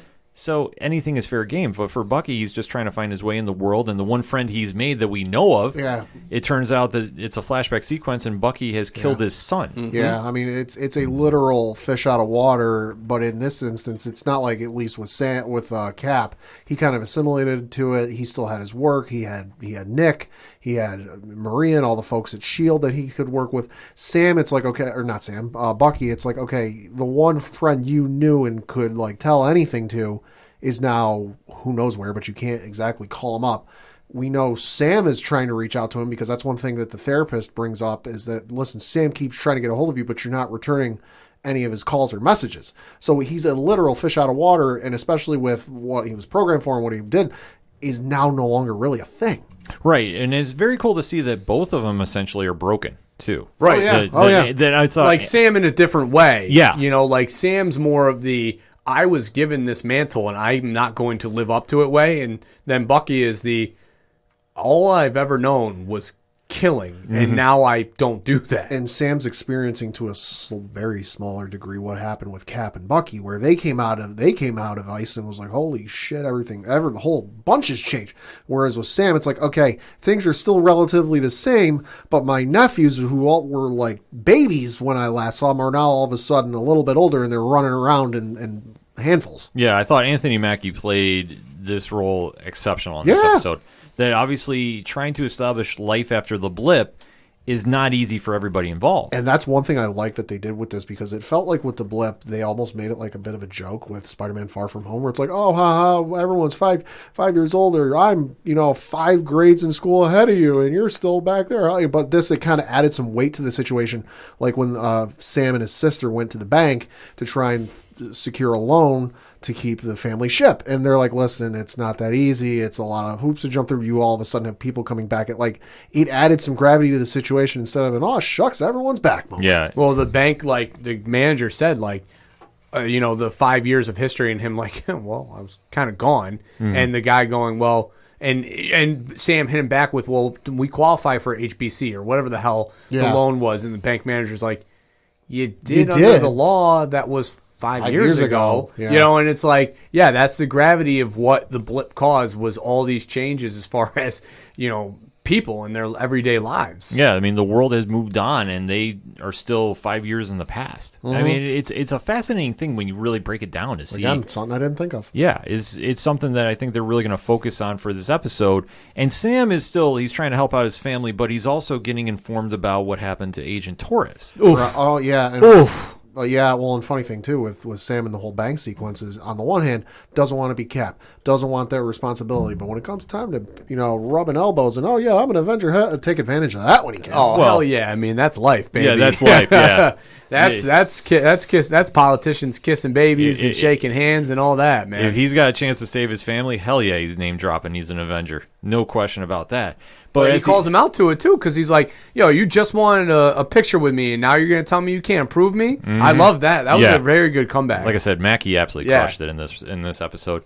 But as he's getting informed by Torres that Torres was trying to investigate the Flag Smashers. Well, they became the face smashers on his face. Yeah, ouch. Because when he shows up, he notices they're trying to pull off a heist. And he tries joining him, and, dude, you're an idiot. Well, he's young and naive. I mean, this got fully shown, and he does get his ass whooped badly. We're talking like Brock Lesnar against Cena at SummerSlam. Whooped. Dude, that face stomp, I was like, he's dead. Like, I thought he was dead. I legit this thought he is was before dead. I knew who he was, before I watched the little Easter egg videos that I watched. I was like, yeah, he's not going to turn into anything because he's dead. Yeah, and like I said, we did see Aaron Kellerman's character, who we assume is the head of the Flag Smashers, give the rally speech and trying to get the followers to fall in line and obviously pull off the heist. And as Torres is trying to make an arrest, he is literally hit into a telephone pole or lighting pole.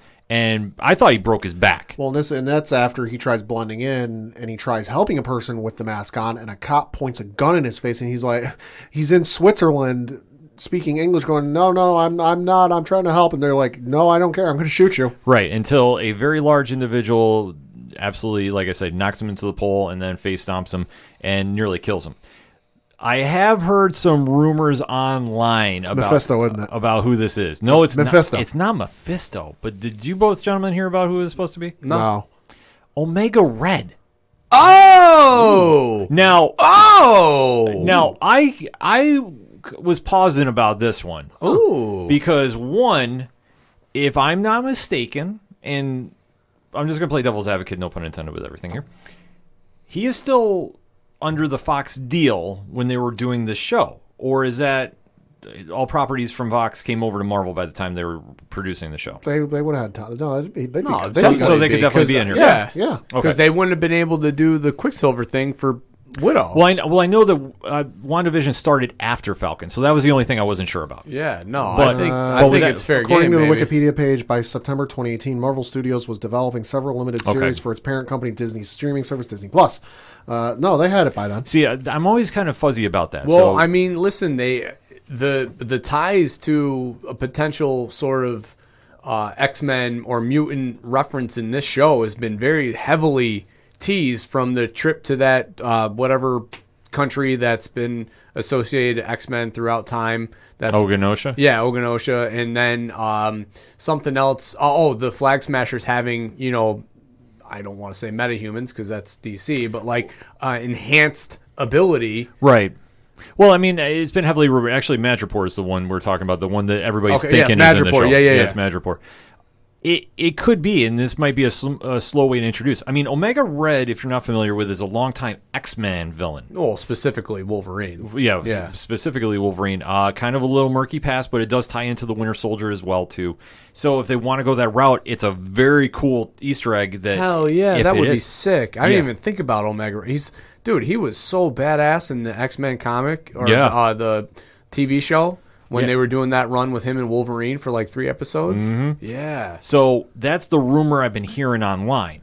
And until I see tentacles. I'm not believing shit. know. I'm not Mephisto this nothing. Exactly. So but the Disney Fox deal was completed March 20th of 2019.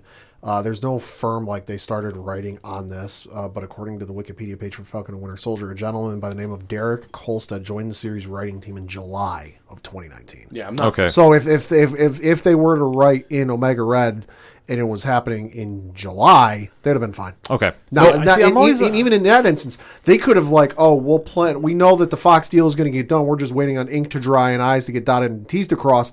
We'll write it in later that it's Omega Red, but we're just kind of with Peter Parker and Iron Man 2, we'll just retcon this in later that's who it was. Yeah, I'm not believing shit. yeah, see, I'm just Not falling for take it your with a games. grain of salt. Yeah, That's I'm what I taking- said, because until I see tentacles or something in that variation, I hear his Not name. saying it is, but it could be. But it's somebody that came across the wire, and I'm like, I can see that. But the only thing, like I say, I'm very fuzzy about when production started and when the rights came over. That still is going to be a gray area for me, probably till the end of the time. Either way, that is a rumor who it is. So we do know that the Flag Smashers have made their appearance. We didn't see Baron Zemo in this episode, Nope. to my knowledge, unless he was in the background with the Flag Smashers, because I could see him working with them as well. Yeah.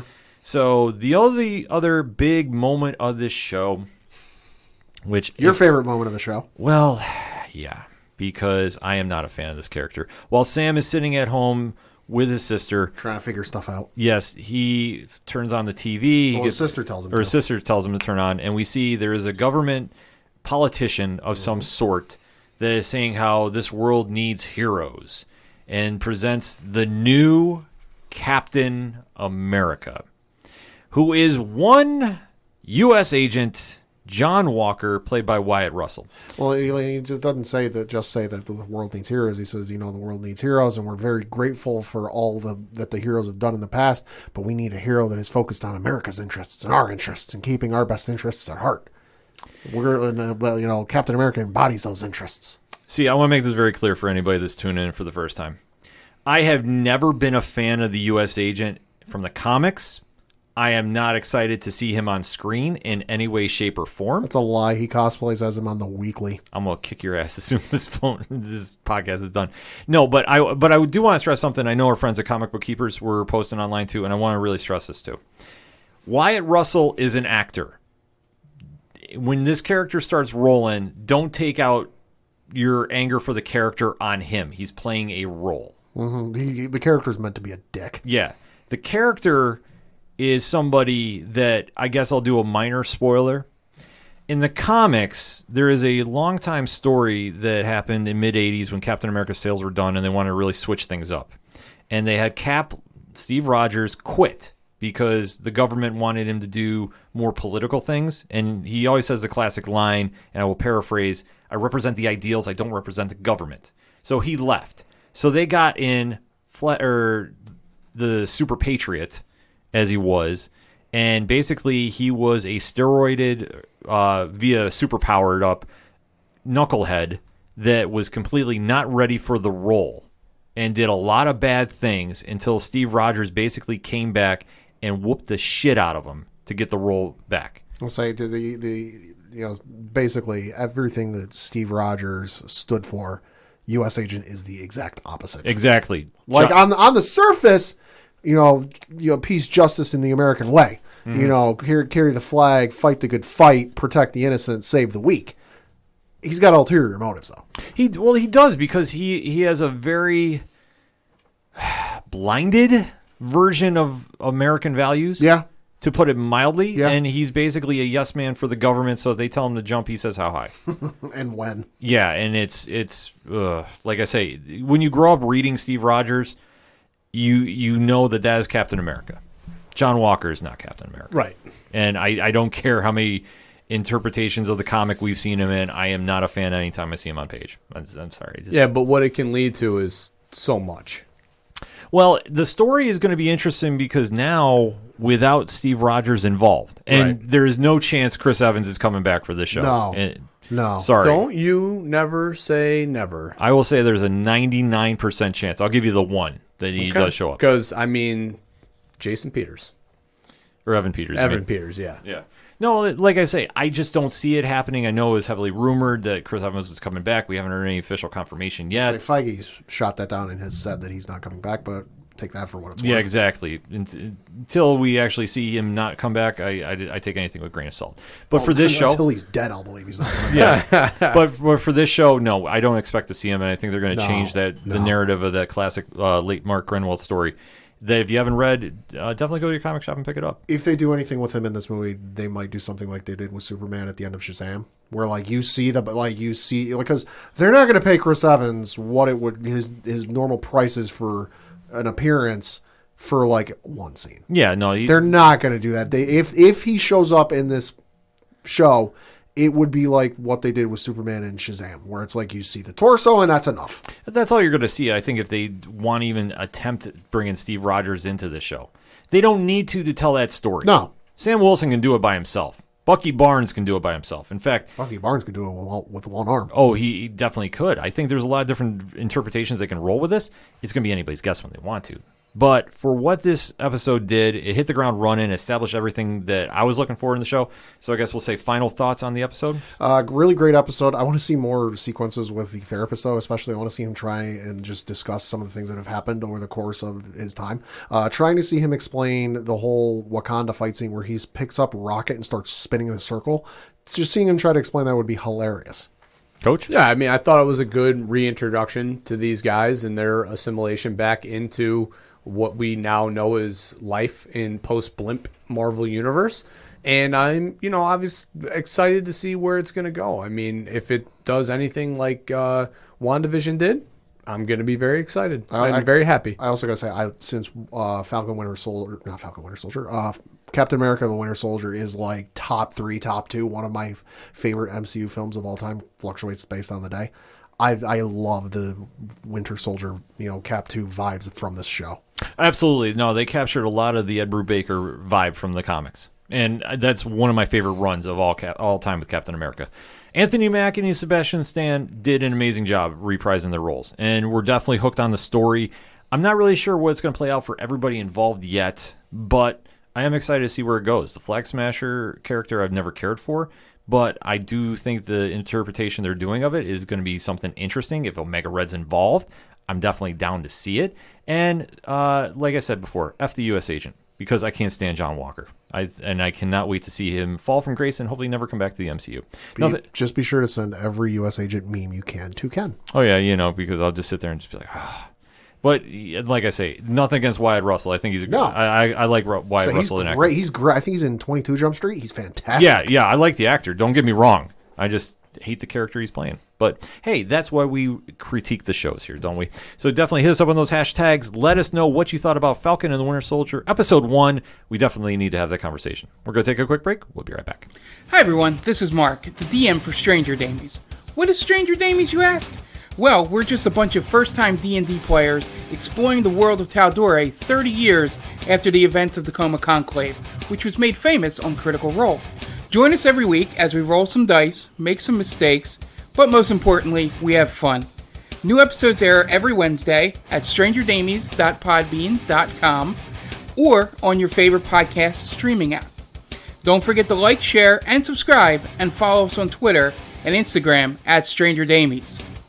And is it Wednesday yet? Coming back for the final segment on this edition of the ODPH podcast. Pad, why don't you kick us off with those one-shots? Got a couple things to talk about. First of which is a re-release that I am very excited for. Coming this spring back to theaters. Check your local listings if your theaters are open and if it will be showing in your area. But there is a Scott Pilgrim vs. the World is getting a re-release with a new Dolby Cinema cut coming this spring.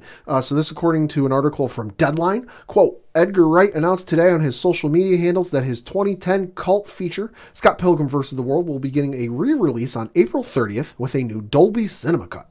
The movie will be reimagined in Dolby Vision and Dolby Atmos, will play exclusively at Dolby Cinema locations. The movie was based on Brian Lee O'Malley graphic novels set in snowy Toronto. So great film if it's going to be playing in your area. I highly recommend you check it out. It is a great movie.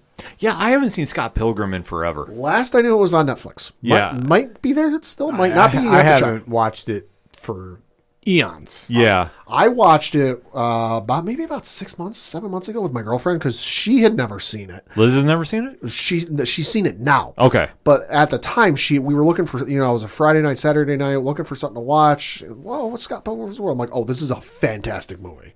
I go, it's based off of a graphic novel, but it's not like superhero based. I go, here's the premise. She goes, all right, let's watch it.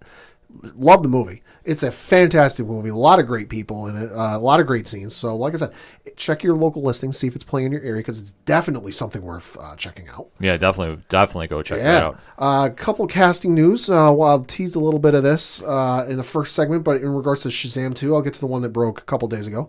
But it was announced that Helen Mirren, yes, that Helen Mirren has been cast in Shazam 2. She will be playing the villain Hespera. And according to the article from IGN, quote, Academy Award-winning actress Helen Mirren has joined the cast of Shazam, Fury of the Gods as the villain Hespera. The Hollywood Reporter says Mirren will join Rachel Zegler in the Shazam sequel as sisters who, quote, both may or may not be of ill intent. Zachary Levi will reprise his role as the adult version of Billy Batson, who gained superpowers after inciting an ancient incantation. So that big get for that film. That's huge. Yeah. Also big get. This just breaking. Hey, for once, news is breaking as we record. They got another big casting for Shazam 2. Pierce Brosnan's joining Black Adam. Dr. Fate. That's freaking insane. Holy sugar cookies. Need to do that.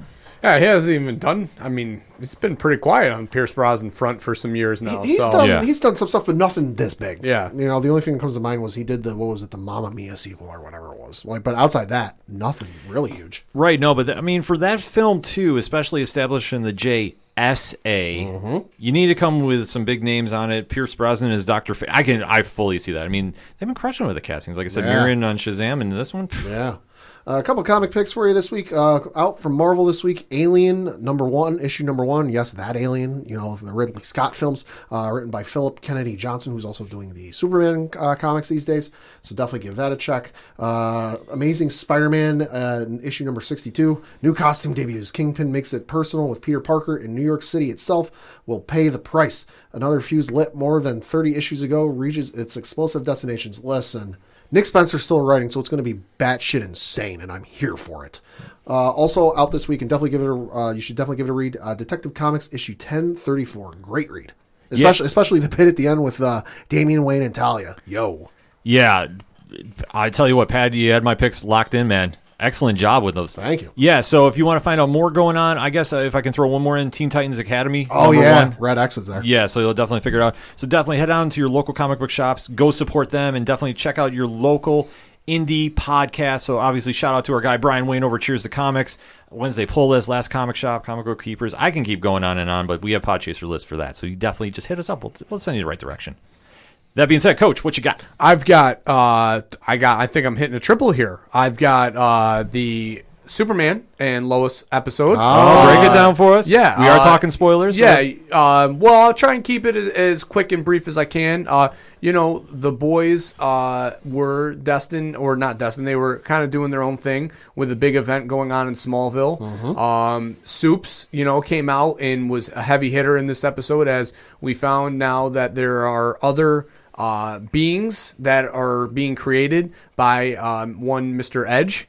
That was such a wild scene, too. Yeah, so we don't exactly know what they're doing or why they're doing it, but I mean, there is more of them. And there's more to it than it appears on the surface, and you got to listen to what they say in specifically one of the scenes. But there's a little bit of a hint, I think, as to what's going on. Yep, absolutely. Yeah, they've definitely teased it enough. Like I said, Tyler Hoechlin, what can you say about him other than 10 pounds? 10 pounds. Yeah. That's all I can say. But, especially after watching the Snyder Cut. Yeah. I was like, 10 pounds. Yeah, but I do love Listen, there was no goatee that they had to CGI out. that we know of. Yeah. Well, dun. True. But no, I do love the flashbacks, because obviously he's dealing with a lot of what's going on with his son Jonathan and his teen angst. I mean, it's stuff that you can relate to. Well, Jonathan having a difficult time moving from the big town, being the star quarterback, now going to this smaller rural area where he's not as popular, and that shock of reality. Yeah, with his first high school breakup, that shock and awe of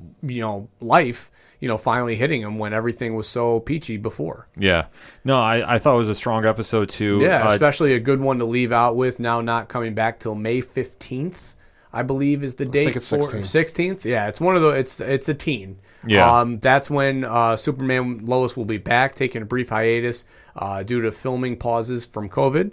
So, obviously... 18th. 18th. Okay, so we'll have to wait for the second half of the season on May 18th, which is not crazy far away, but they were gaining some momentum, so it was definitely tough to have that end. Best DC TV show going. Fight me on that one. Facts. No, Facts. I have to agree with you about this one. I would say, Coach, how would you grade the first 6 episodes thus far? I would definitely give it an A-.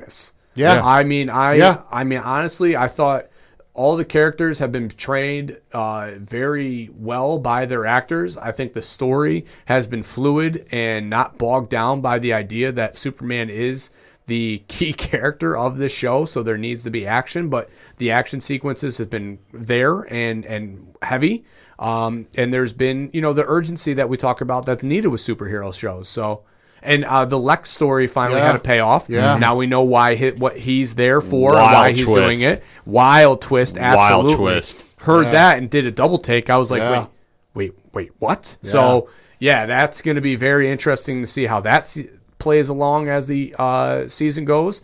And just, it's been a really good season so far. Yeah, no, and I got to say, I'm enjoying kind of the breadth of the family aspect of it to it, because having watched, probably at this point I combined like 20 plus seasons of some of these shows, they got heavy on the hero aspect and of the duty and the responsibility in this. And yeah, they had some family stuff sprinkled in, Flash, Arrow, but it always, in Supergirl, but it always felt like, oh, hey, yeah, there's family aspect of it sprinkled in, but like it still ties into what's going on with the overall story and the overall like villain.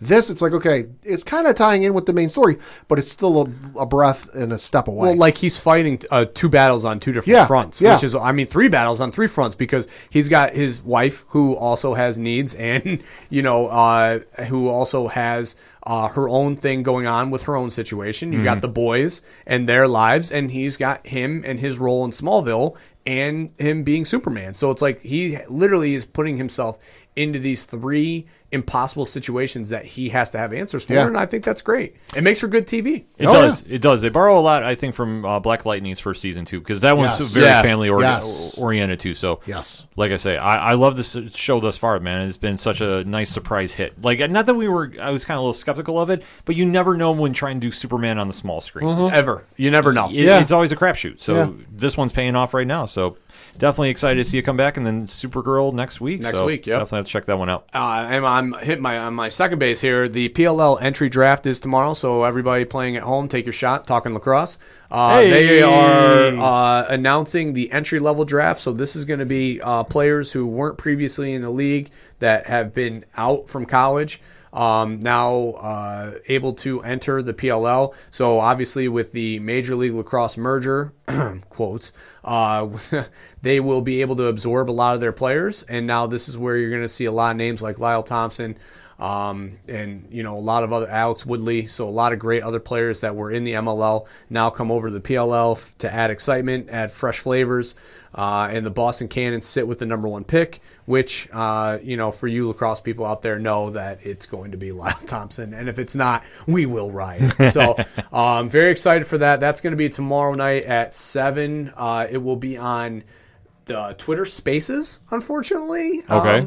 That's an interesting move. PLL always likes to be the quote-unquote brand in the...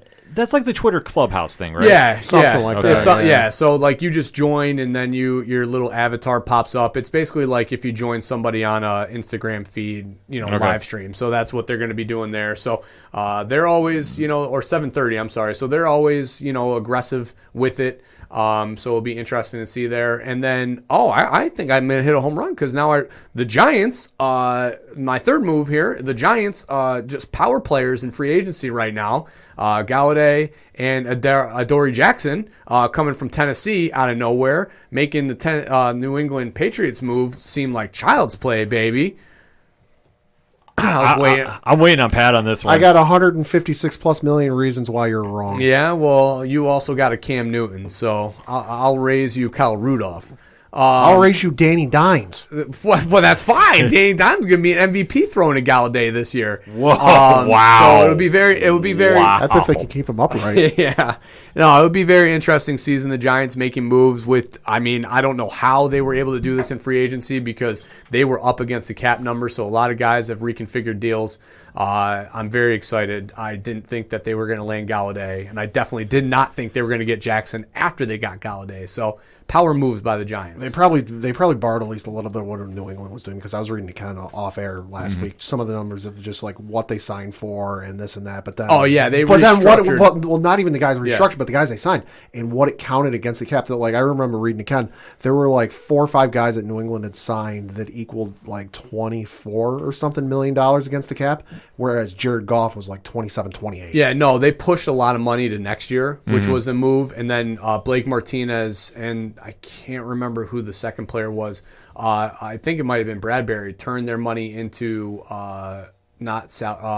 bonus money. Roster signing bonus money. So that was moved so they were able to free up some cash to sign these extra players. And then lastly, the NBA trade deadline is mañana, baby. Wow, wow, wow. So a lot of names being associated to a lot of teams. Kyle Lowry's name is being shopped out there. Norman Powell is being shopped out there. Lonzo Ball is being shopped out there and has been associated to the Knicks. Yeah. Oh, Ken. I'm not. Yes. Listen, I know that brings Ball Senior, but Lonzo in a Knicks uniform, I promise you, will be a win.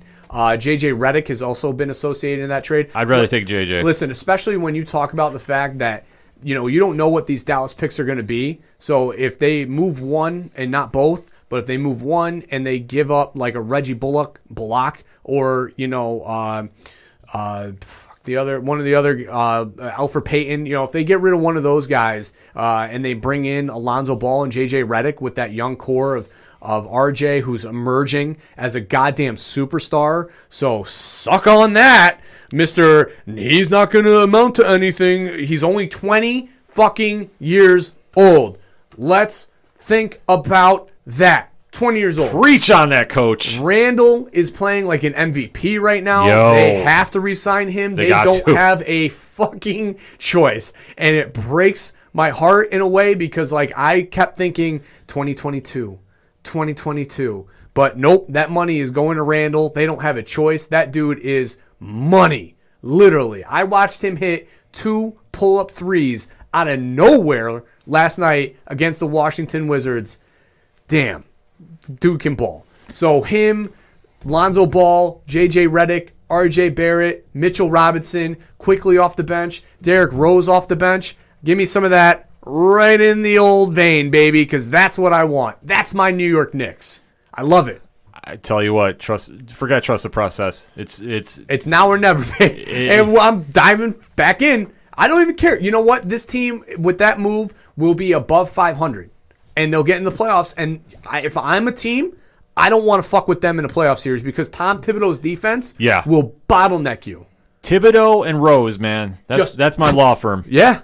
Because you know what? They are doing the moves. Yeah, they are. I love it. Yeah. I'm very excited. So, and obviously some other names are being associated in some trade deadlines. I know the 76ers are very active right now. A lot of rumors out of Boston. Yeah, a lot of wild rumors. A lot of rumors out of Boston. What they're going to do. Porzingis' name has been thrown around again. Ha, ha, ha, Dallas. So that will be interesting. I know Golden State has called and inquired about what it would take to get Porzingis out of there. So, I mean, I just hope that it's not a dud trade deadline like last year and the year before. I hope that we have some active movement with some players being moved because that's the most exciting part of the NBA. Yeah.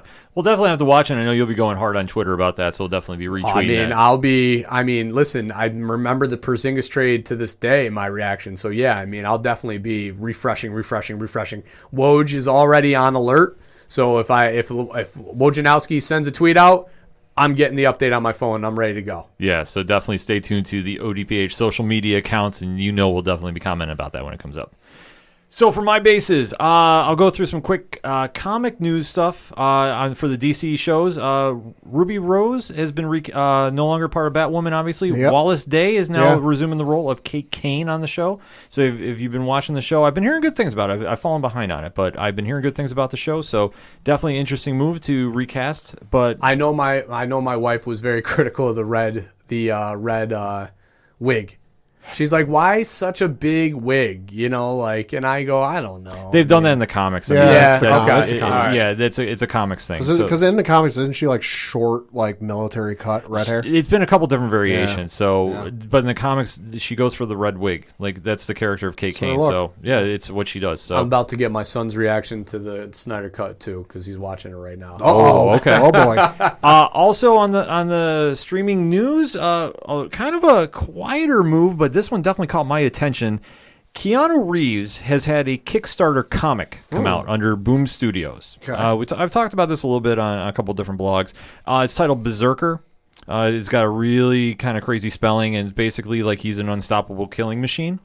Well, this comic has now been picked up by Netflix. Dude, for being such a peaceful guy, he's fucking angry on the inside, man. Yeah, he's got a lot of stuff he's working through, allegedly. Like, you don't just play, Neo in the Matrix and then do the John Wick shit and now write this comic and just not and talk about all, like, I love everybody and peace on earth and then, like, fuck, man. And the character he plays in Cyberpunk's a real piece of shit too. Yeah. There you go. But to quote the IGN article, the series follows a protagonist named B, an immortal demigod who spent 80,000 years honing his skills as a killer. In the present, he works as an agent for the U.S. government, hoping to uncover the truth of his existence to find a way to end his unnaturally long life. Jesus Christ. Yeah. Test his skills, have him kill a dog, see what happens. Yeah, I'm telling you, like, the comic is crazy, but it's a fun read, though. But the show got picked, like I said, the book got picked up by Netflix, so it's going to have a Makes live sense. action, which Reeves is starring in, and an anime series as well. So something to keep in tune for on Netflix for that. And this weekend, I know we talked a lot about, obviously, Snyder Cut. We've talked about Falcon Winter Soldier. On Amazon Prime, Okay. this weekend is going to be the debut of the Invincible comic. Now, it's an animated series, yeah. but if you know anything about Invincible, Robert Kirkman's superhero story of the gentleman known as Mark Grayson, who I will just, like, once again talk about IGN here, is your average ordinary teenager. He's a comic geek trying to make his way through school, and he just happens to be the son of Omni-Man, the most powerful superhero on the planet. And it just goes right into his life. This one, if you've never read the comic is crazy. But it is definitely not your average teenage superhero story. No. It's going to be coming out 3 episodes this weekend, and then it goes right into episodic after that. It's going to be a great show to pick up if you want some comic show with an edge to it. Invincible is your book. And if you, like I said, if you haven't read the comic, it's definitely worthwhile going to pick up at the shops. So I give it a very high recommendation. And like I say, trying to put it mildly, like I said, IGN put it a lot better than I could about this, but is something definitely to check out. And I'll definitely be talking about that hopefully next week. I got to fit a couple other things in the schedule as well. So that being said, going to sports very quickly. UFC 260 is this weekend. A lot of card shuffling, but I think the main event is definitely worth talking about. Stipe Miocic is defending the heavyweight title against Francis Ngannou. Panel, who we taking? What you got? Oh, God. Someone's losing a soul. That's all I know. Yeah. Stipe Miocic, champion, 23 matches, 20-3 record. Francis Ngannou, 18 matches, 15-3 record. I'll just keep it real simple. Both of these guys have double-digit wins by knockout.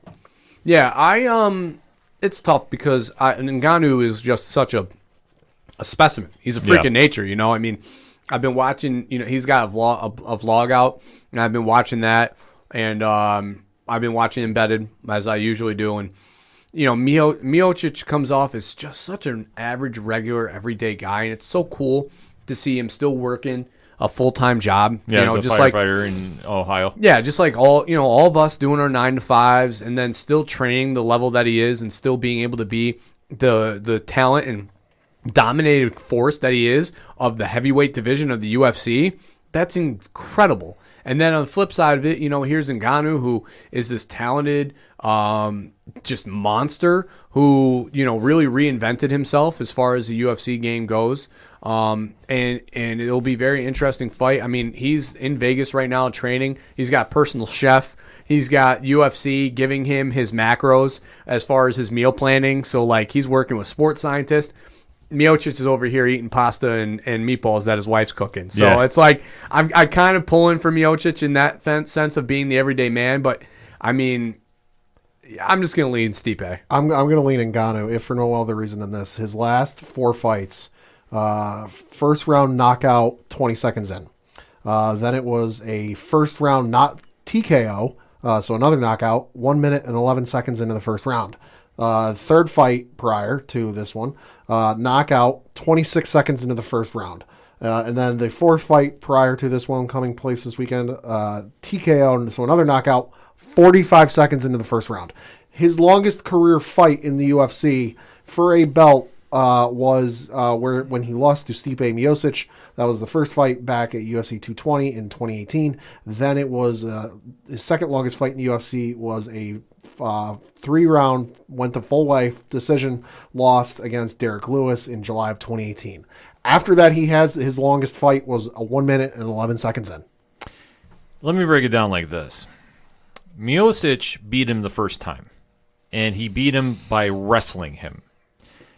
Ngannou is afraid of nobody, and I think that loss was the loss that he needed to get focused on where his biggest area of weakness is. Ngannou has arguably the most power per punch in all of the UFC. Maybe Derek Lewis is one who rivals him. I'd like to see that actually officially measured. Yeah. Like with one of those punching bag machines. It's got to be up there.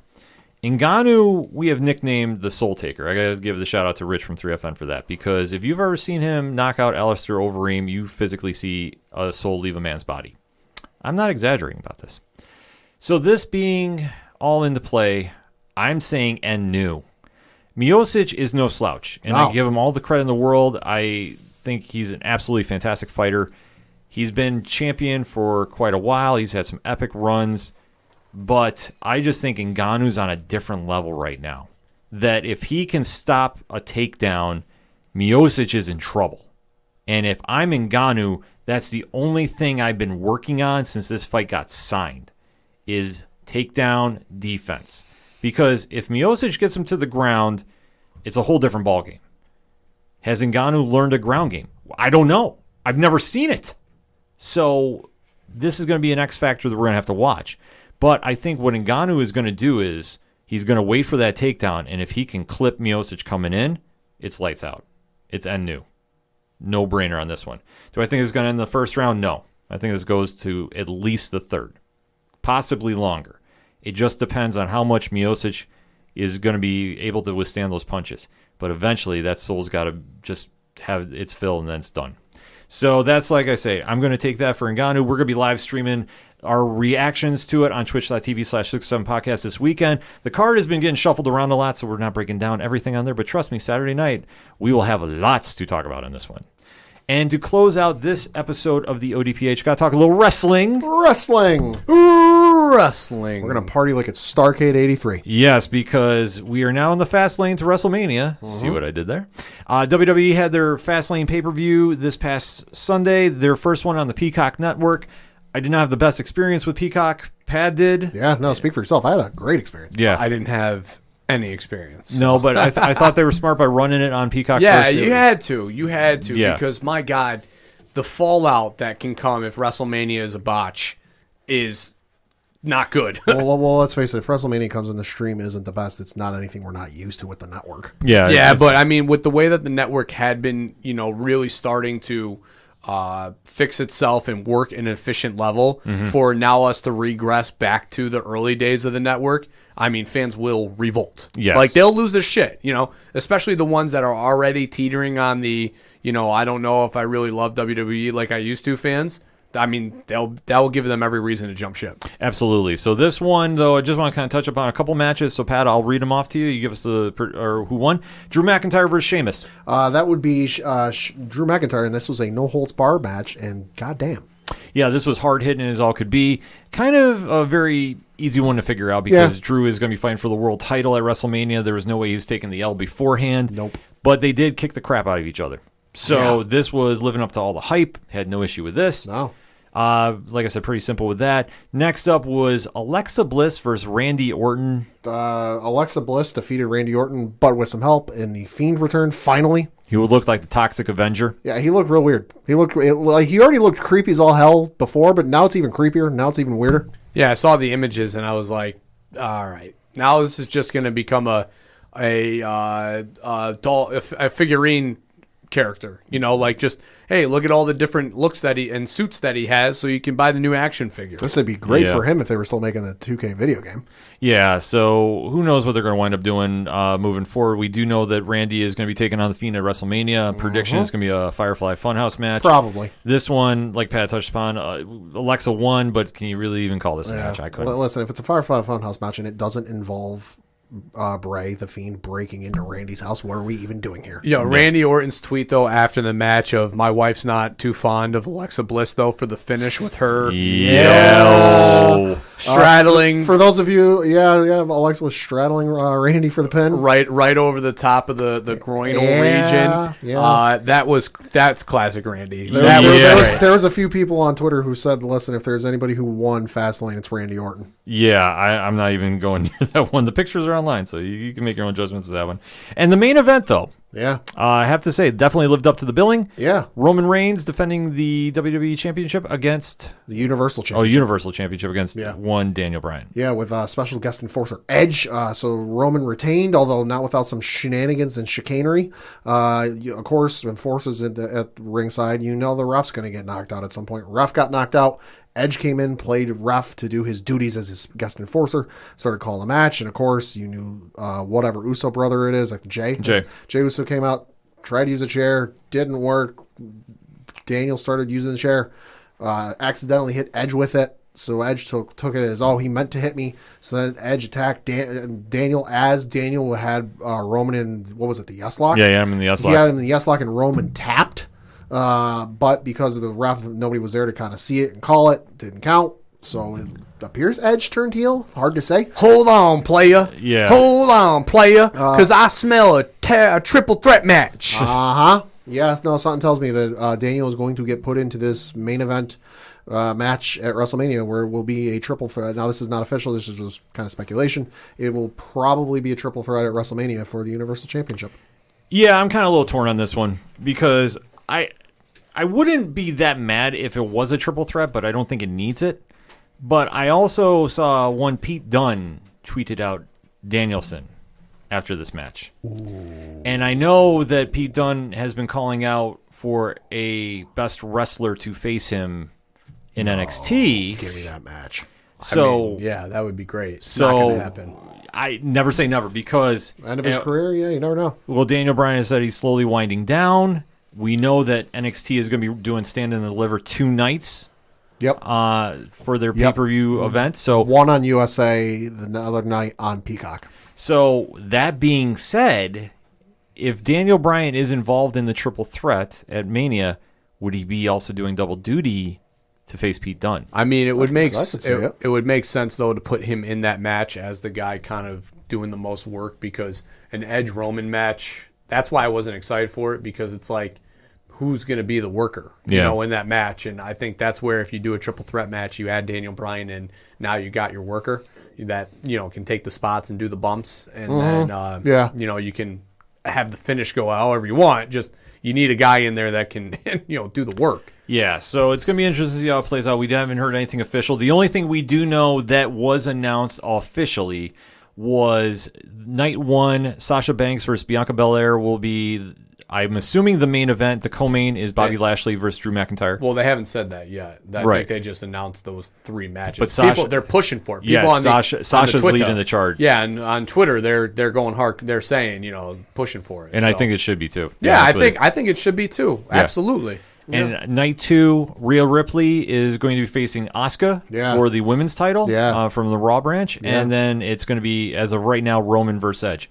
So excited for that. I know that Charlotte had to unfortunately pull out because she is dealing with COVID right now. Or could be, if you believe the tweet from Andrade, could be on the back end of it and might be back in time. Who knows? Yeah, there was his follow-up tweet that She was going to be cleared in a she couple should days. be cleared. Yeah, in a few. Yeah, days. which I don't think they would add her to a triple threat. I don't. No, I see don't. that. I don't see it now. I mean, if it's going to be Rhea in this match, I think they leave it alone and let Rhea go and move Charlotte into something else. Yeah, it's just a matter of waiting to see. And speaking of Andrade, he got his release from WWE. Yeah. So interesting to see where he goes New moving Japan. forward. I hope. Yeah. I honestly, I just don't want to see another WWE guy immediately show up on AEW. So it's getting a little crowded over there. Not only that, it's just WCW 2.0. Oh, I yeah. mean, here we go. You know, Same, but different. But still same. But still same. Yeah. You know, like ex-WWE guy getting released or fired, and where do they show up? AEW. You know, I mean, it's just you know, and then they just get buried in a bullshit gimmick where they're the best friend. But I'm not just the best friend, but I am. Yeah. Waiting to see what happens because it depends if the rumor was he does not have a 90-day. Correct. Which was crazy. Yeah, I saw it too. So I know I was talking with Rich from 3FN about this as well. Rich and I talk a lot if nobody has figured this out by now. And Rich was alluding to that if he got his release with a no compete clause waived, then they have a deal worked out where he's going somewhere. Yeah, my assumption would probably be somewhere where it's not direct competition. You know what I mean? So not an AEW style situation. New Japan / Ring of Honor. Ring of Honor. Yep. Because if I'm not mistaken, Ring of Honor's 19th anniversary show is this week. And Something like that, they yeah. have the Los Ingobernables who are just running wild right now. Yep. So that would make a lot of sense that maybe he comes in and either tries to establish himself back in his leadership role that he had when he left, or he tries to end their reign of terror on ROH. Yeah, so it'll be something to watch moving forward, but a lot of wrestling to go about. And keep a good thought for Drake Maverick if you're watching NXT. Damn, you gonna die. They dropped this news on me when I walked in. I was like, good Lord. Drake Maverick versus Walter. Yeah. Seriously, Drake. Just chop city. I mean, literally, Walter it could chop a hole through him if he wanted to. Yeah, I'm actually tuning in to watch Thoughts that. and prayers with Drake Maverick's wife. Yeah, so we're going to be watching that tonight as soon as we get done recording. So that all being said, though, the music you heard on this episode of the ODPH is that of Brian Wolf, who's back on Patreon streaming this Wednesday. So if you're not following him, definitely you want to start doing that. Pat, where do you go for that? OchoDuroParlayHour.com. Right on. You go over to the music section. You check out him. You check out our good friends over at Shout at the Robots, Tom Jolu. Both of those bands actually are going to be on the Subterranea YouTube channel doing some work, so definitely Cool. stay tuned for that. Definitely excited to hear some music from those amazing musicians. You also check out Floodlands, Yard Party, Second Suitor, all the great music you hear on the ODPH. Swing by the directory as well. You can check out Friends of the Show, organizational links supporting Black Lives Matter, all the pod groups we are in, because frankly, if you're not in Podchaser with your group, you're not in a group. Sorry, just saying. So definitely shout out to the aPODalypse and shout out to the Innerd Circle, and of course our friends over at 812 Productions, Rich, Ron, Mike C, and hashtag Big Natty Cool. Do not know if he's going to be in attendance for the UFC stream. But yeah, I'm up in the air too. My 11-year-old's got a karate tournament that's in Connecticut, tentatively looking to go. So it's tough. You'll have to wait and see, but Yeah. you definitely want to swing by the stream on Saturday night. More information on that, 8122productions.com, or for everything that is the ODPH, simply put, OchoDuroParlayHour.com. That's all I got for this week. So for your coach, my coach, the coach, Coach Duffy. Good night and good luck. For the one and only Padawan J. Fun fact, Giannis's nickname in China is Letter Bro because there are so many letters in his last name. Amazing. Pad with the one-liners. I'm your host, Ken. Thank you as always for listening to the ODPH podcast, better known as the Ocho Duro Parlay Hour. See you next time.